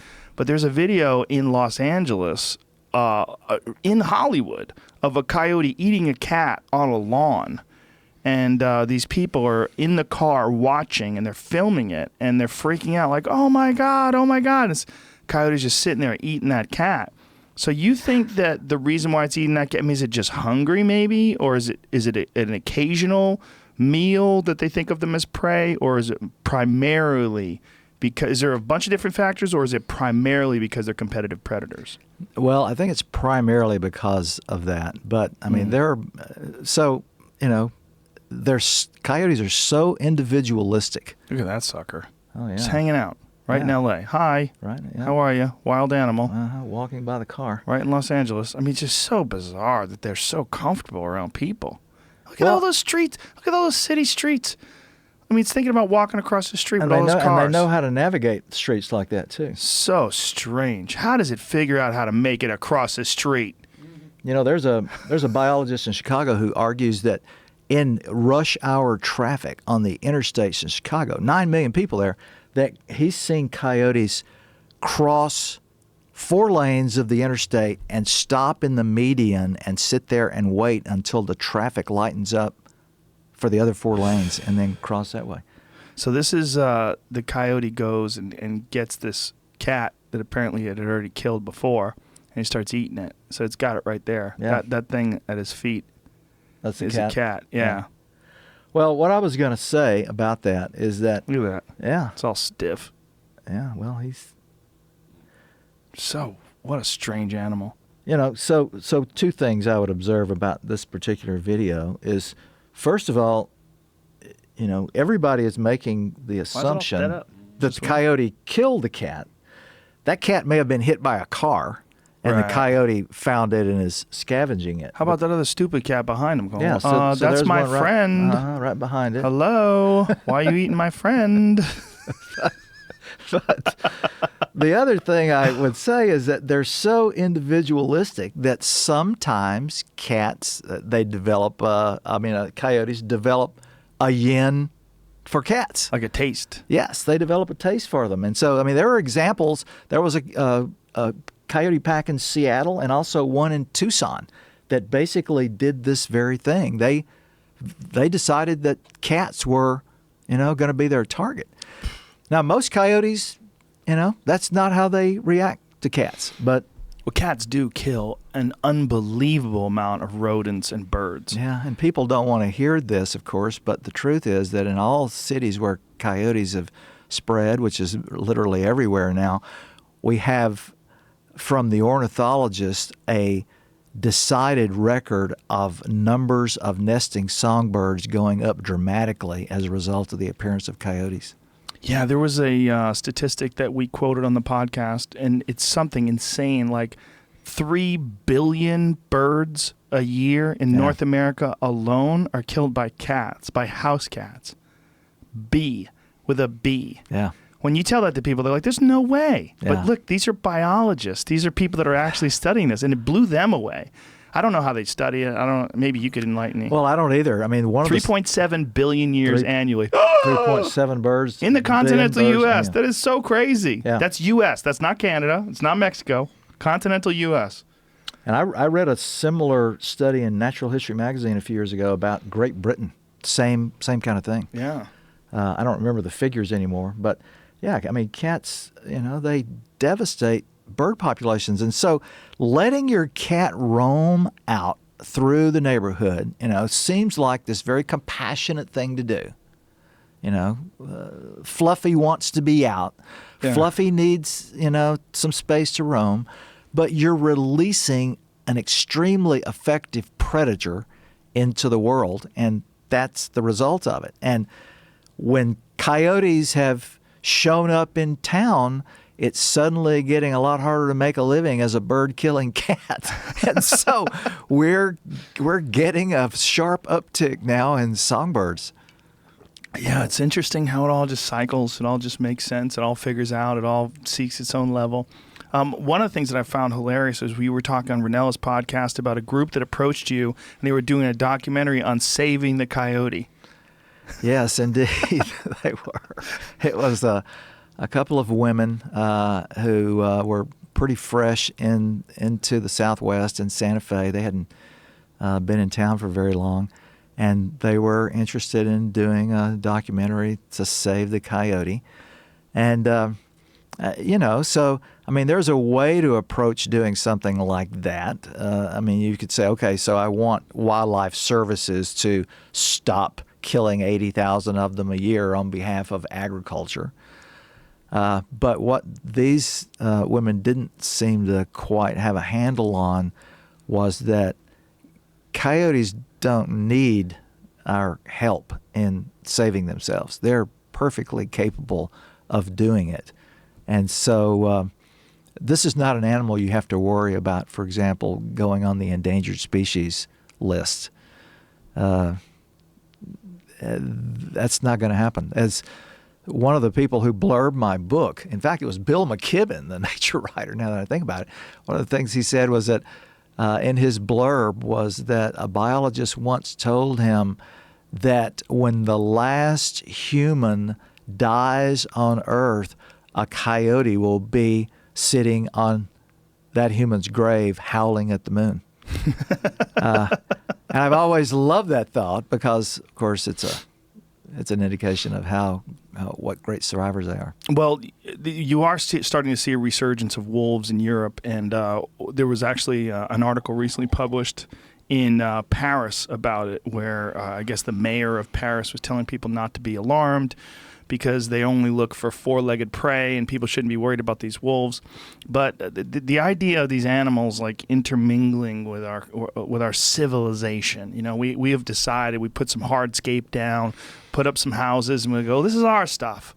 You got to stay out. And they don't recognize these boundaries, and now you're slowly starting to see these animals creep back into Paris, France. Into Paris, that's right. Wolves. Yeah. Well, I think when we moved into cities 5,000 years ago, one of the things we thought we were getting away from by living in cities was predators. Yeah.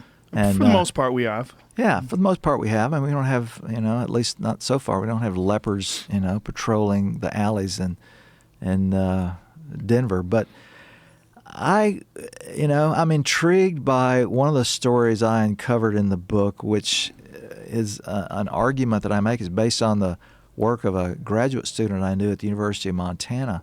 His name is John Hall, and he was doing a dissertation in history on what he was calling the Great Dog War in the 19th century and what it was all about. And the more I dug into it, I realized this was one of the explanations for why you don't see accounts of coyotes in cities much.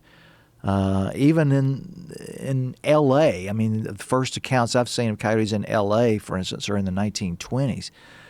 But it's because in the 19th century, until about the 1870s, we let dogs, our own pets and packs of feral dogs, roam through American cities at will. And so every city in the United States had a large population of feral and sort of loosely owned dogs roaming around our cityscapes. Feral meaning they were totally wild, or people would feed them? And people would feed them. I mean, they were just basically stray dogs that would roam the city. They would find things to scavenge behind restaurants and behind houses, and they would knock over people's garbage. But this happened I think in the late 1840s. Boston had an epidemic one year of rabies attacks from these kinds of wild dogs in the city. And so Boston began to institute what became our modern system of dog catchers, dog pounds, leash laws, dog control. And it was at the moment when the Boston model began to spread to Philadelphia, to New York, eventually to New Orleans, eventually to the cities in California. And we sort of instituted this new model of, okay, a dog is properly meant to be in an enclosed yard, on a leash when it's with its owner. It's not supposed to be running through the streets with packs of other dogs, scavenging garbage and stuff. When we did that, what that in effect did was to open up the niche in American cities for wild canids, and the wild canid that was able to take advantage of it was the coyote. That provided them the opening that hadn't been there before, because a coyote wandering into a city in the 1860s or 1830s would end up being, of course, assaulted by dogs. Suddenly all the dogs were put up, and that opened up the cities to the arrival of coyotes in our midst. Wow. Just for this, the interface between human beings and the wild, and our interaction with the wild, and then just our ability or inability to manipulate it. It's just so fascinating to me. And one of the things that I wanted to talk to you about is what they're trying to do right now in, I guess it's Wyoming and parts of Montana, this American Serengeti project that they're doing. Yeah. Please explain that. Well, so this other book that we've talked about some of mine that has been out now just about a year. It came out last March of 2016. That's a book. American Serengeti is a book that's about the story of the Great Plains and the fact that we had, up until about 125 or 130 years ago, in North America, what was widely regarded around the globe as one of the great wildlife spectacles of the world. And these enormous herds of bison, of reemerging wild horse bands, of pronghorns, maybe 15, 18 million pronghorns, not quite as many as bison, but almost as many. 500,000 gray wolves that were their predators, and of course coyotes playing the role of jackals, grizzly bears that roamed. I mean, the original range of the grizzly bear was actually out on the plains. They were all the way out into Kansas and into Nebraska. And I mean, everybody saw the movie Revenant, of course, which the filmmaker set in the Rocky Mountains, but that was based on an actual event that happened in history. A guy named Hugh Glass getting mauled by a grizzly. That happened in South Dakota, though, not up in the mountains, because the grizzlies were out on the plains in this version of the Serengeti that prevailed 150 years ago. But we ended up basically wiping all those animals out. I mean, we wiped out probably as many as 30 million bison through the 19th century. Almost all. We got the pronghorns down from 15 million to about 13,000. We drove the elk off the Great Plains. That was their primary range, was the plains. We drove them off and up into the mountains. Did the same thing with the grizzlies. So we basically reduced this American Serengeti, which Africa didn't do with its Serengeti or its Masai Mara or its veld. It preserved all its great animals, but we destroyed ours and ended up not ever successfully creating any kind of wildlife preserve to sort of save at least a part of it. I mean, we got Yellowstone, but of course Yellowstone is set in the Rocky Mountains. And so what this American Prairie Reserve is about now, it's based in Bozeman, Montana. It's only about a dozen years old, but it's been pretty wildly successful in trying to do this.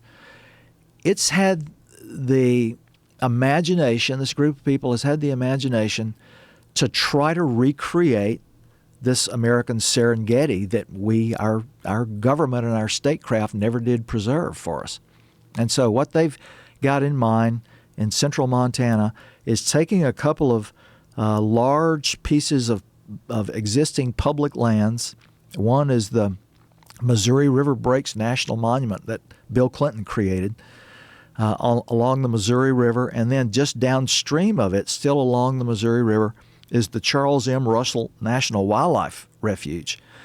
And together, those two public lands that are along the Missouri River and mostly on the south bank of the Missouri River in central Montana make up about 1.6, 1.7 million acres.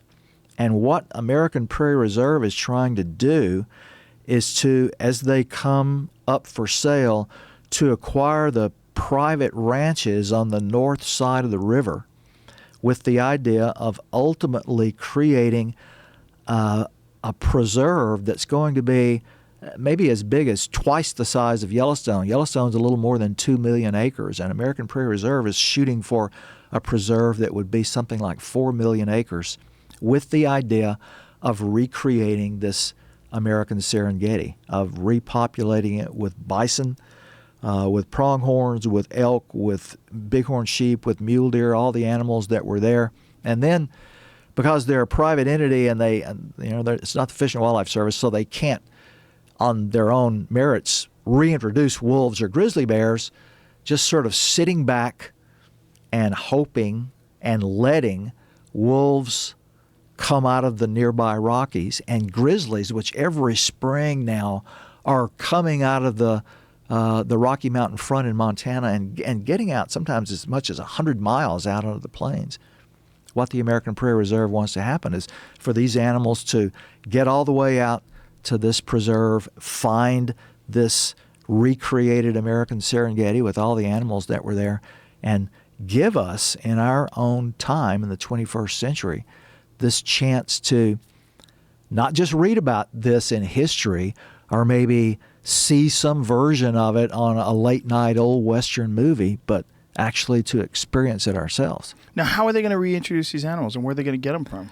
Well, I mean, getting the bison is not too difficult because there are surplus bison pretty much around most of the West. I mean, we've got a larger bison population in North America right now than we've had since the 1890s, more than 300,000 of them.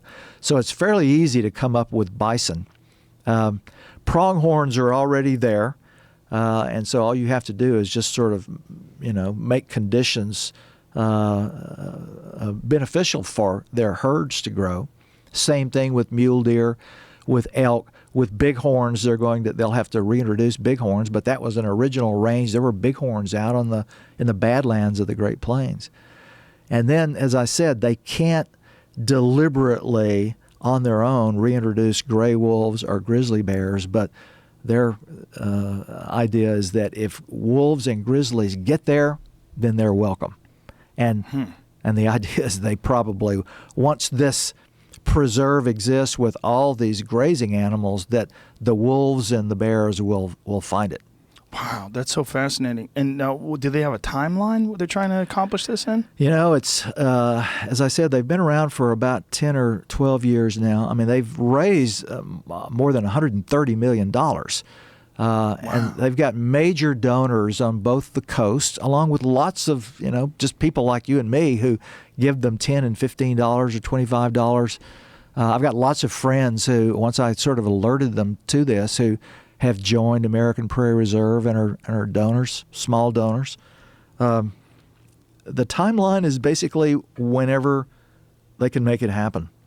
I mean, there's some considerable resistance from the ranching community, not only in Montana, but kind of across the West, because ranchers don't want to see bison, and especially bison and predators, replace cattle herds. So there's kind of an ideological opposition on the part of ranching people. And that's twofold, right? That's one, because of the food that the bison would eat, because of the battle for resources, but also because of brucellosis?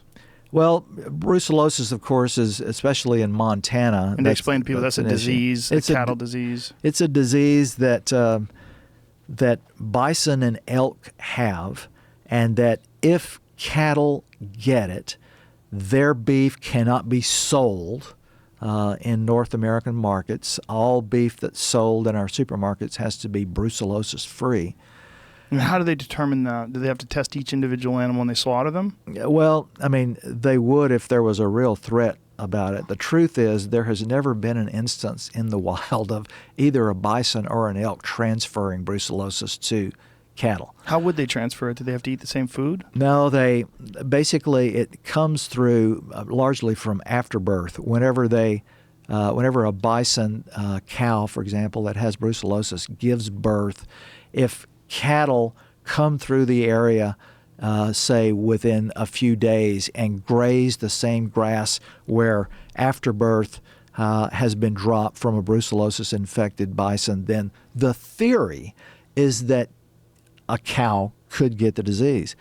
It's been made to happen that way in laboratories. We have no record of it ever having happened in the wild. When they made it happen in laboratories, did they force feed the cows? I don't think so. I mean, but I have to say that I've not read the study, so I'm not quite sure how they pulled it off. But they did. They did make the transfer happen in a laboratory setting. What's been bizarre about the whole brucellosis thing is that elk are infected with brucellosis far more than bison are. But the ranching community doesn't seem to be concerned about elk. It's bison that they don't want. And Why is that? well, I mean, part of it, it seems to me, almost dates back to the 19th century when we destroyed the original American Serengeti and killed all these bison and converted the Great Plains into largely a ranching country with cattle. I mean, and the idea has been from the ranching community ever since that bison are a direct threat to the existing ranching community. That if you get too many people enamored of bison, and I'm not sure I can track the logic of their arguments, but it somehow seems to lead in that direction. They don't like people introducing bison into the middle of a ranching setting. Particularly what they don't seem to like is someone with an old Montana ranch of 40 or 50,000 acres selling that ranch to somebody like American Prairie Reserve, which clearly is going to introduce wildlife on it and remove it from as an active sort of livestock ranching economic enterprise. It's interesting because it's a superior meat too. Bison's better meat. Yeah, it's a better meat. Better meat for you. It's much healthier. less fat in it. Yeah. It's so. This is I think, the most exciting conservation project that's out in the West in our time. This is something that we didn't get, and a lot of people don't know that. That's kind of why I wrote this American Serengeti book, is I wanted people to understand that only 125, 130 years ago, we had the equivalent of the Masai Mara in places like Nebraska and South Dakota and eastern Montana, and we destroyed it. And Like that. Just like that. In just the space of a few decades, we completely wiped it out. And as I said a minute ago, what seems to me to be the largest wholesale destruction of wildlife discoverable in modern history. And so right now, the American Prairie Reserve they're just taking that land and buying it up, and they haven't started this project yet? No, they have started the project, yeah. It certainly exists. And I've got a map of it in the book, in American Serengeti. And they've reintroduced animals already? They have reintroduced animals. They're trying to come up with 12,000. So they have an Instagram page. Look at that. Oh, yeah. American Prairie Reserve has an Instagram page. Absolutely. Only 1,700 followers. How dare they? So click on that picture of the bison down there. Below that, Jamie. Lower right-hand corner. There you go. Lower right-hand corner. Yeah. Yeah. Look at that. That one. Yeah. Wow. Interesting. So there's a lot of bison there roaming around, and this is land that they occupy. And so these bison have essentially very few predators, and they're just wandering around, and they're going to repopulate. They're going to repopulate. And so one of the things that American Prairie Reserve does when they acquire these ranches is that they remove the fencing from them. I mean, they've been fenced, of course, to create pastures for bison, but they remove, or for cattle, but they remove the fencing in order to let bison roam freely. And of course, the idea is you ultimately have to have the predators back. You're not going to have a complete ecosystem unless you have the predators there as well. That is really tricky, right? Because you're not allowed to reintroduce grizzly bears. They are not allowed to as a private organization. No, the Fish and Wildlife Service would have to do this, and the Fish and Wildlife Service doesn't actually, even the public lands that are there are not managed by the U.S. Fish and Wildlife Service. And good luck getting cooperation from people in Montana. They're still stinging from the wolves being introduced into Yellowstone and the decimation of the elk population and all the other livestock issues that they've had there. Yeah, so they argue at least. When I was the last few years I was in Montana, and this was about 10 years after the wolves had been recovered. We had about 1,700 gray wolves in Montana, or in the northern Rockies actually, by about 2012 or so. And so the hunters in Montana were up in arms, sort of the way these whitetail hunters in South Carolina now are up in arms over coyotes. The hunters in Montana were up in arms because it wasn't so easy to get an elk anymore, and they blamed it all on wolves. And someone from the University of Montana did a study of a particular herd that had been singled out as one that was just being harassed by wolves, and and it was impossible to kill a bull there anymore, and concluded that actually most of the predation that was taking place on that elk herd was from mountain lions and not the wolves that had been reintroduced. But it's become for the hunting community, the sport hunting community, which has had, of course, a century now of getting to hunt elk and whitetails and mule deer and everything else without competition from predators.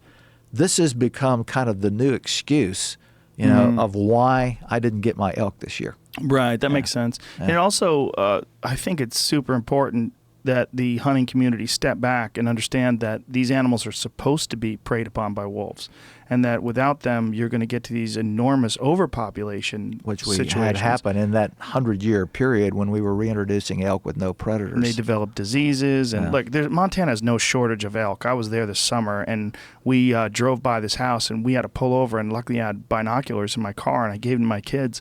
And the first time they saw elk, there was 100 elk on this lawn. 100. They were all over the place. And one of the women who lives there was explaining to us that they had wolves come through just a couple nights before, and it was really exciting, and everybody's looking out the window. And I think if you live there, if you're a person who's an elk hunter, especially if you're a lazy one, I get where you could see that would be something you would complain about. But I think the elk adapt.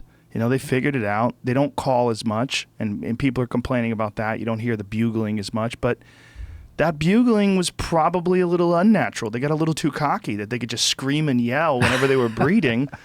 They got preyed upon, right? Well, what we have to remember is that we are newcomers to North America. This is a very old place. Yeah.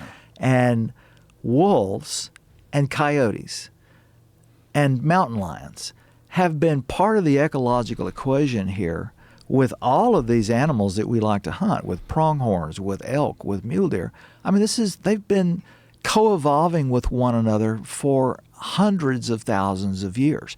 I mean, pronghorns, I talk about this in the American Serengeti book, pronghorn females always have two fawns. They basically have little litters of two.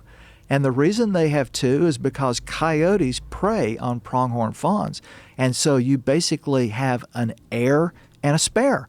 And the spare is the one that you assume the coyotes are going to get. Wow. So, and they evolved this ability, hundreds of thousands of years ago. So I think part of it is just coming to terms with the fact that we're brand new here, and it's going to take a while for us to actually truly become Americans in an ecological sense. And one way to do it is to think in terms of these long patterns that extend back through time. I want to talk to you about your paper on bison. It's called Bison Diplomacy and Bison Ecology, or is it the opposite?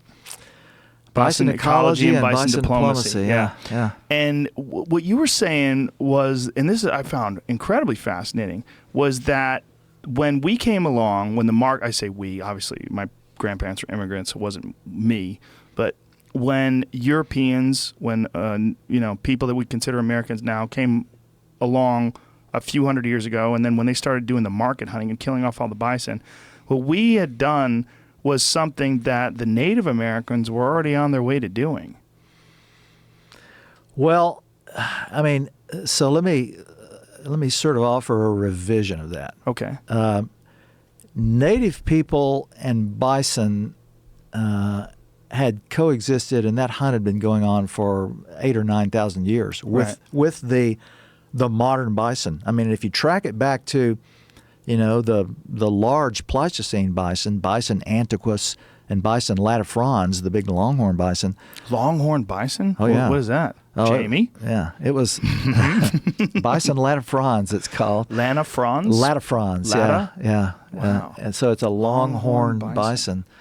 And then there was a slightly smaller one that existed farther into our own time. Are the bison that we experience today, are these pure? Well, some herds are. Wow, look at that thing. That's amazing. Yeah. So that's That's bison latifrons. I'm sure you're aware of the scrub bulls, like particularly in Australia, where these animals get free and they become feral, and then domestic cows change their characteristics. Look at the size of that thing. So what? Good Lord. Yeah. So what that graphic shows is the contemporary, our bison, over on the right side of the graphic, and you can see how much smaller it is than the animals that were here during the Pleistocene. Bison latifrons is the animal over on the far left, and Bison antiquus is one of these in the middle. It's probably the very middle one right there. These animals were hunted by early human hunters here too, because they arrived before the Pleistocene produced that extinction scenario. So they hunted these large forms of bison. But about 8,000 years ago, bison, the large ones having become extinct, bison sort of evolved into this smaller. I mean, some people actually refer to the modern bison as a dwarf compared to these older ones. And so what I argue, and I've got a chapter on this in American Serengeti too, sort of my most recent take on this bison ecology, bison diplomacy piece, which came out in a very fancy journal, academic journal, about 25 years ago now. But what I argue is that hunt had been going on for 8,000 years. And probably the reason that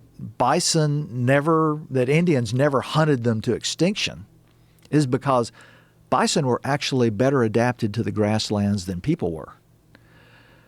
So they were more successful as a grassland species than humans were until we get the introduction from the European arrival of a couple of things that changed the equation. One is the reintroduction of the horse to North America, which native people in the West quickly take up and gives them an ability to hunt bison far more efficiently and to become just as well adapted to life on the grasslands as the bison was.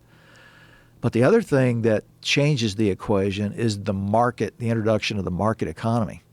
And so what that article actually argued, and what my chapter in American Serengeti argues too, I haven't changed my mind over the last 25 years about this, is that the market became a force for native people, just as it did for people all around the world, in Africa and India and everywhere else, that they found difficult to resist.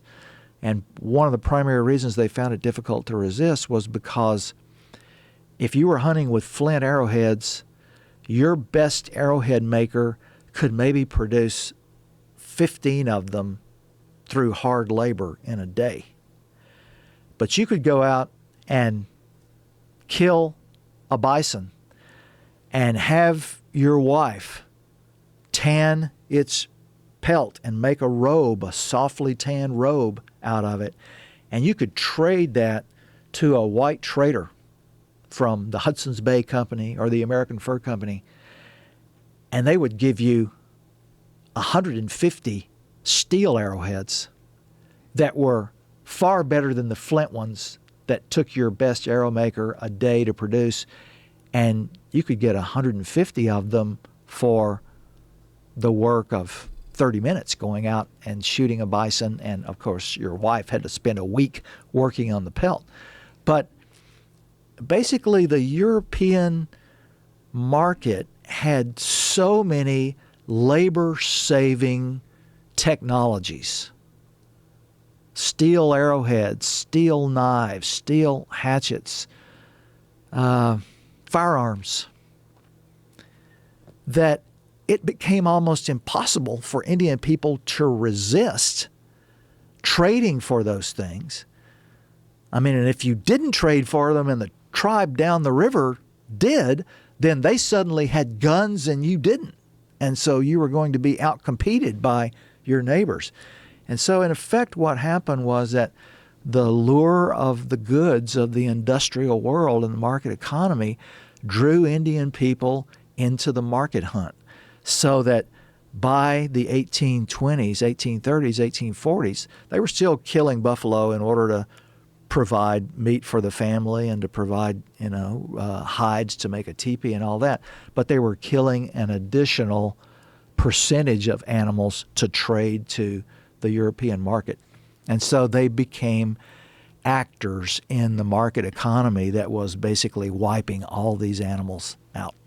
So and it also was the reintroduction of the horse as well, right? Because it was indeed, before that, they were hunting these animals on foot, and they were far less effective. Yeah, yeah, and their beast of burden was the dog, and so you couldn't travel nearly as far, obviously, by using dog-propelled locomotion as you could horses, and you couldn't carry the kind of burdens, the kind of goods that you could carry on dogs that you could with horses. And so the transformation from being a dog-propelled people to being a horse-propelled people was it was a revolution in their lives. I mean, and one of the things that happened as a result of it was that there were people all around the borders of the plains, many of whom were agriculturalists, who were farmers, who ended up, especially their young men, ended up abandoning farming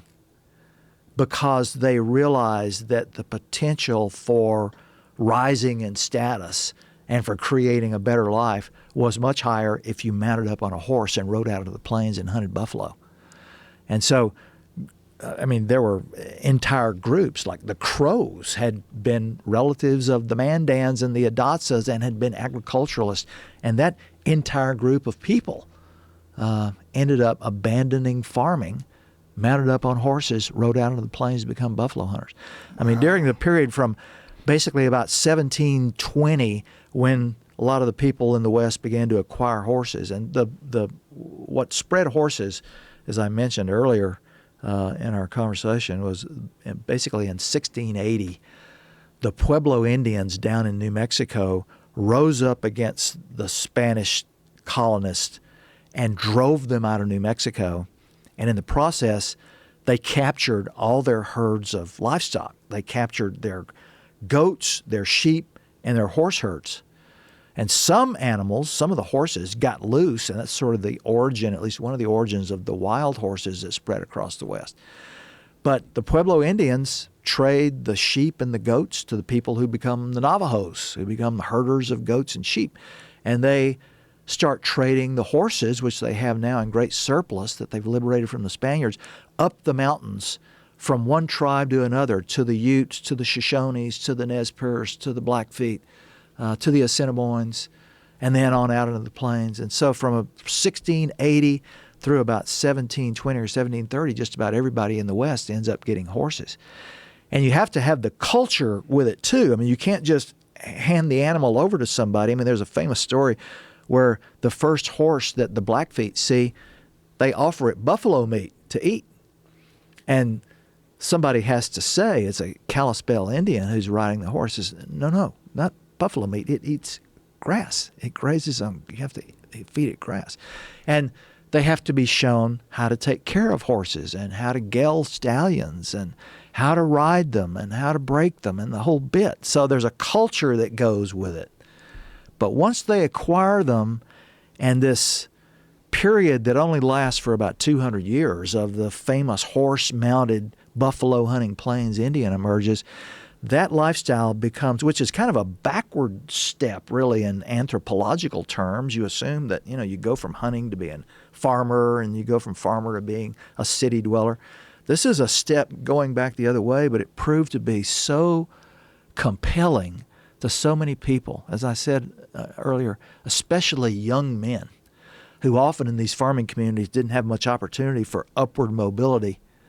But you could mount up on that horse and ride out and become a buffalo hunter, and man, the world was your oyster. Wow. So it's essentially the influence of the Europeans coming here and offering up the market and creating this environment where it was really profitable. Yeah. Yeah, and so and it became kind of something that Native people almost couldn't escape. You couldn't get away from it because, there were some groups that said, okay, we're not going to participate in this, but that immediately disadvantaged them compared to the group right down the river. And so people who didn't participate were pretty quickly overrun by the people who became fully engaged in the horse hunt and the market hunt. And I mean, there are instances where, I mean, like the Siouan people, in the movies, the Lakotas, I mean, they basically march across the northern west like Pac-Man. Once they acquire horses, they come out of Minnesota and out of the woodlands and march across the west, gobbling up one tribe after another and taking away their buffalo hunting territory. I mean, and they're still doing it down to the time of the Battle of the Little Bighorn. That's why the Crows fight on the side of the United States at the Battle of the Little Bighorn, is because the Lakotas are seizing their countryside. The Lakota is what they call themselves, and the other Native Americans call them the Sioux, which means enemy. And the word that we've used in history is the Sioux. But I mean, on the Southern Plains, the Comanches did basically the same thing. They created this empire that was really on a par and able to compete with the Spanish Empire, with the Republic of Texas, and even for a while against the United States. And they created it around this horse-propelled bison hunt that provided goods for the market economy. Now, you were talking about steel arrowheads. Did they, or when did they, start using firearms?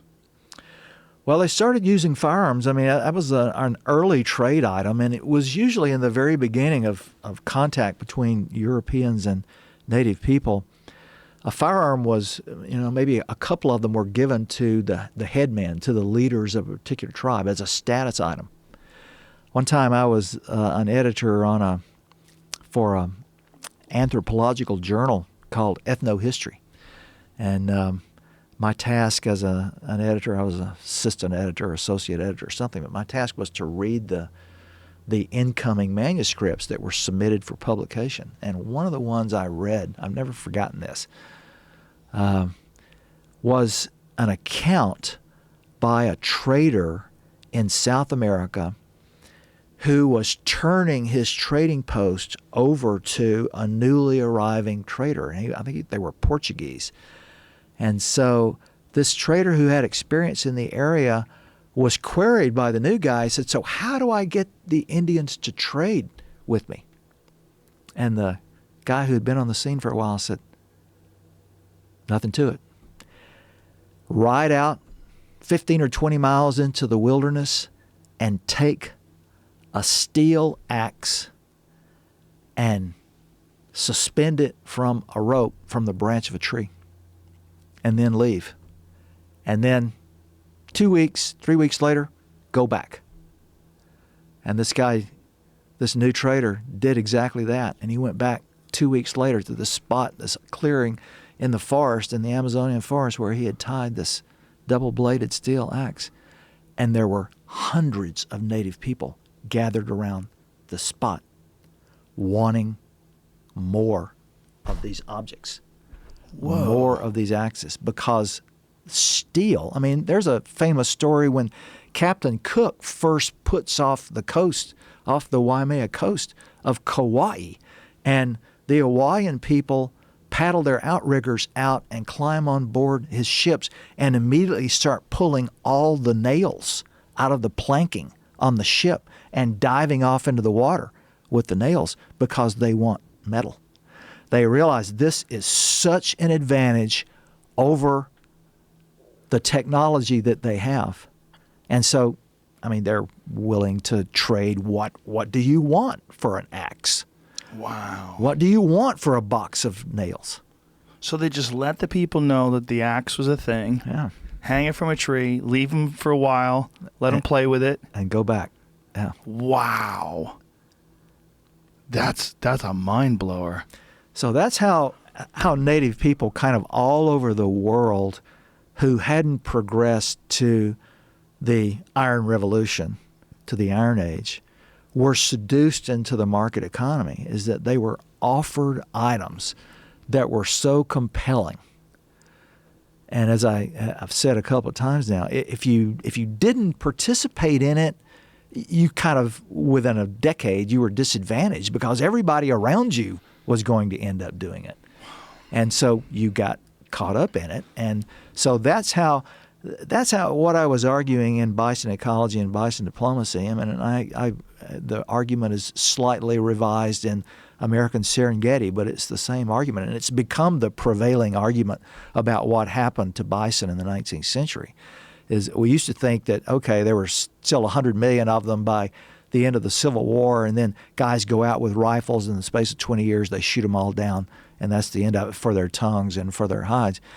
But what the story actually is a much more believable and real story that it has to do with the introduction of horses, which drink water and graze grass, and so that reduces the carrying capacity for bison. Once there are 2 or 3 million horses out on the plains, there can't be as many bison anymore. It happens because there is a climate downturn in the 1840s. For about 15 years, there's a drought, and that reduces the carrying capacity for bison, so climate plays a role. We know that diseases like anthrax and ultimately brucellosis get among the buffalo herds, and those diseases probably got among the buffalo herds because oxen and other animals on the overland trails took these European exotic diseases out among the bison herds and infected them with disease.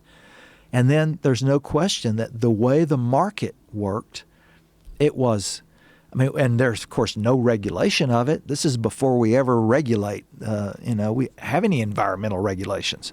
It's just a free-for-all capitalist world. Also, no refrigeration. No refrigeration. So you had to kill it and eat it within a certain time period. Yeah. And so you can dry the meat in that dry climate. You can dry it and preserve some of it.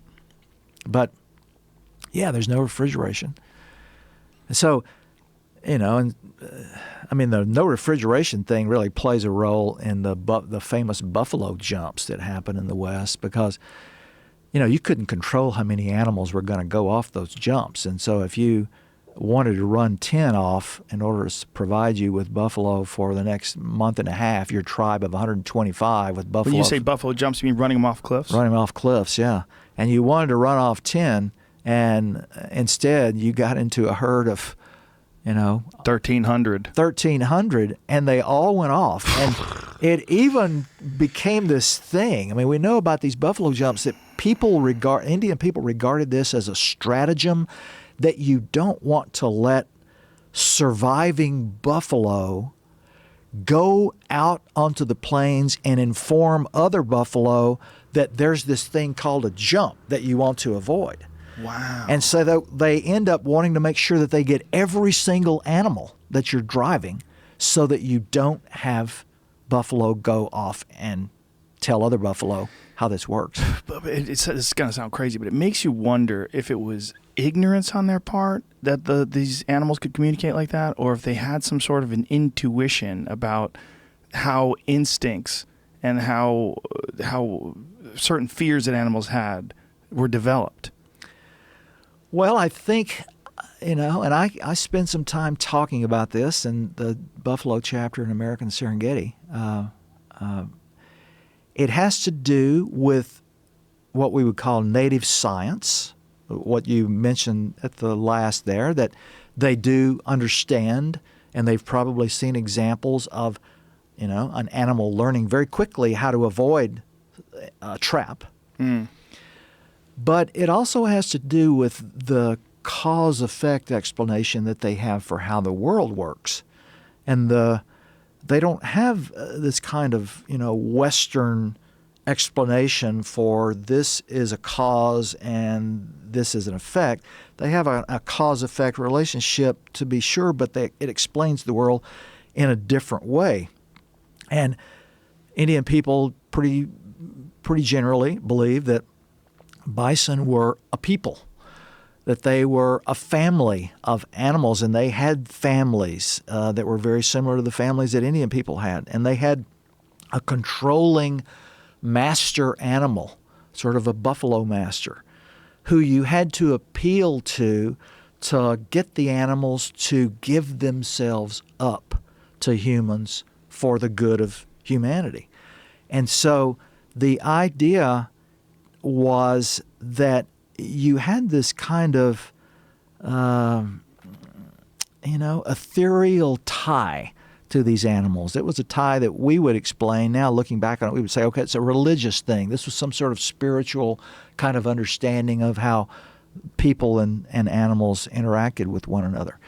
But it was informed a little bit by kind of native scientific observation too. And I think in particular this one where the argument was, and it's from what I've read, it was pretty widespread, that if you did a buffalo jump, you needed to kill all the animals that went off the jump. You couldn't let any of them get away.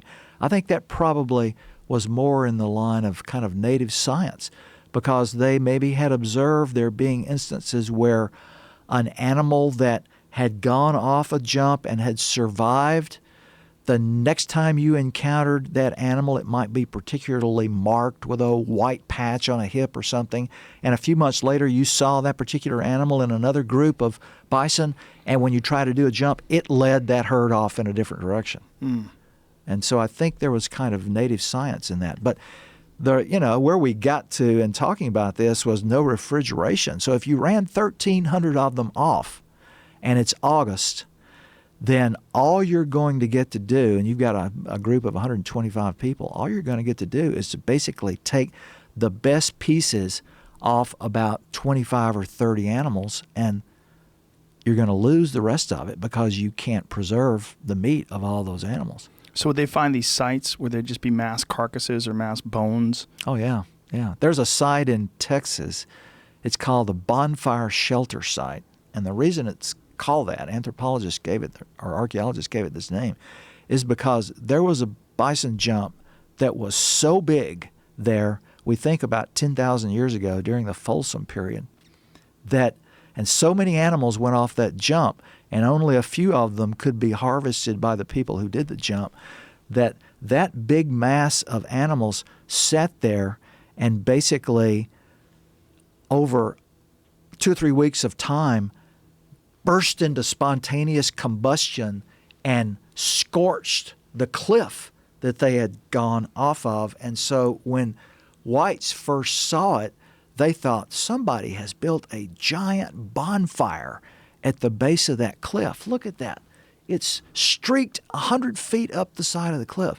And what archaeologists realized about it when they began investigating it was that it had been a huge mass of bison driven off a cliff that had burst in hot weather into spontaneous combustion and probably burned for 4 or 5 days. Whoa! How does that happen? How do they burst into flames?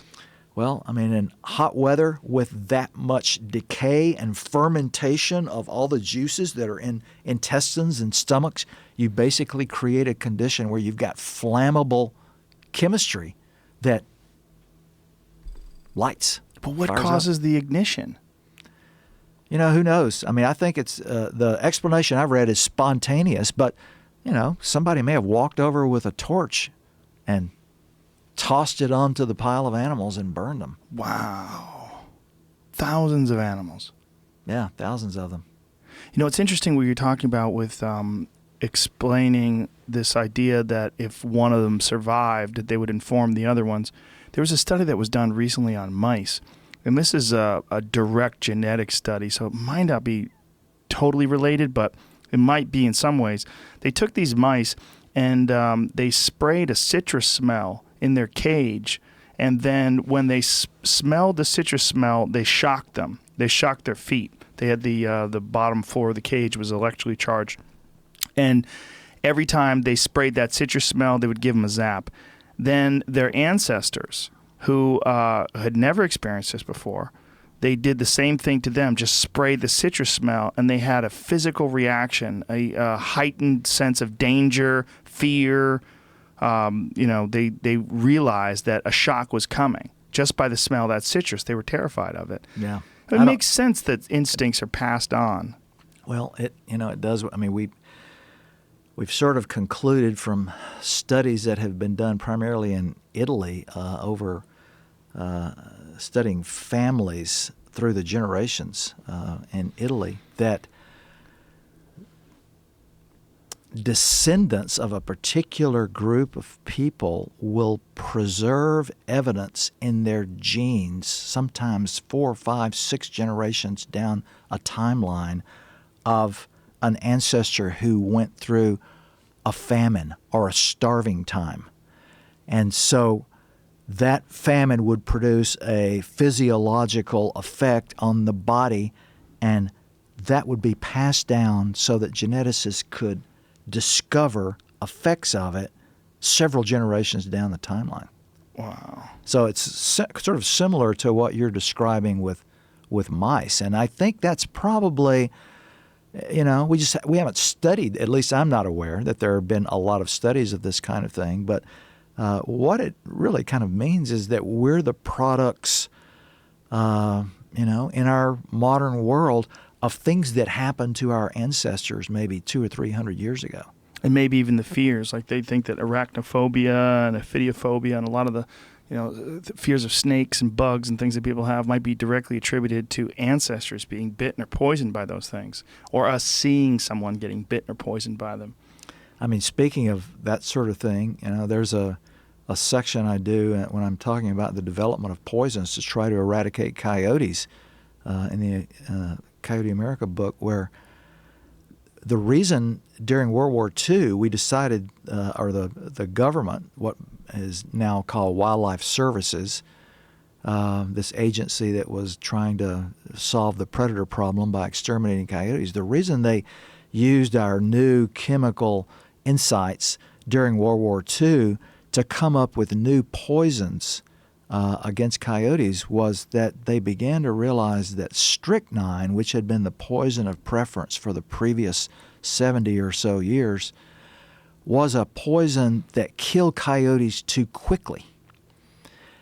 And coyotes are really smart about cause and effect, and so a coyote that was in the presence of an animal that ate a bait cube and then suddenly went into convulsions, and strychnine produced these really sort of bizarre and grotesque deaths, that those animals would not take a strychnine bait after they saw that happen to one of their pack members.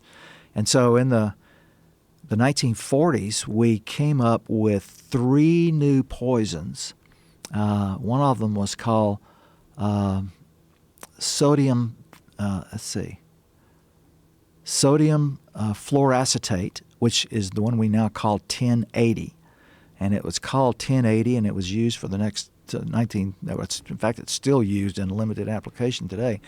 But it was a poison that was developed after 1,080 tries by this laboratory that since 1920 had specialized in developing poisons to kill wolves and coyotes. It's called the Eradication Methods Laboratory. So 1080. Another one, sodium thalmium, was a poison that killed coyotes so slowly that they would often survive for a week after they ate the poison. And in that week, their pads would fall off, their hair would fall off, the pelage would come off their bodies. There's one story where a farmer in Colorado found during the winter of about 1947 or 48, he found 7 or 8 coyotes in his barn with no pads on their feet, no hair on their bodies, all huddled together trying to stay warm. Jesus. And he killed them with a pitchfork. Oh, my God. But the reason we introduced these poisons, and there was a third one too, which was a cyanide, basically the one that we call M44s now, that are little cartridges that fire a cyanide mist into their mouths, is because these poisons killed them slowly enough that other coyotes witnessing the victim taking the bite of the poison bait didn't put 2 and 2 together. Wow. Yeah, I mean, so we even had these kind of insights about how animals will observe something and preserve a memory of what they've seen, and then try to actually come up with a poison that plays against that. Absolutely fascinating. The whole subject, absolutely fascinating. Listen, man, I'm so glad we got together. I want to get you together with Randall Carlson, though. Would you be interested in coming back and doing another sure, podcast? Man, I'd love to do that. I would love to have you get together with him and compare notes, because he has some really interesting observations about these asteroidal impacts, and I think the two of you together would have a fascinating conversation. So let's do that down the line. But until then, your book, Coyote America, is fantastic. I loved it. Thank you very much for that. And I haven't started reading it yet, but American Serengeti is your other book. I'm sure it's equally awesome. And I really enjoyed this. Thank you so much. Really Joe, appreciate it. Yeah, thanks for having me, man. It's been great. All right, folks. See you next week. Bye.